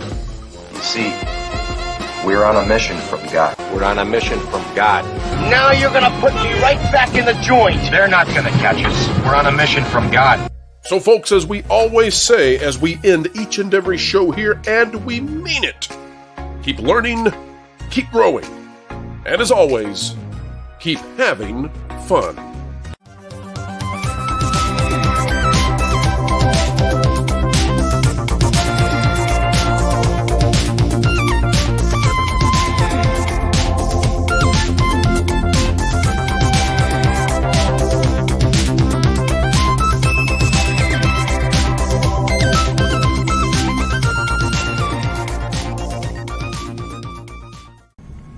Every time they hit him, he stood back up again. So they hit him harder. Still, he got back to his feet. Standing man.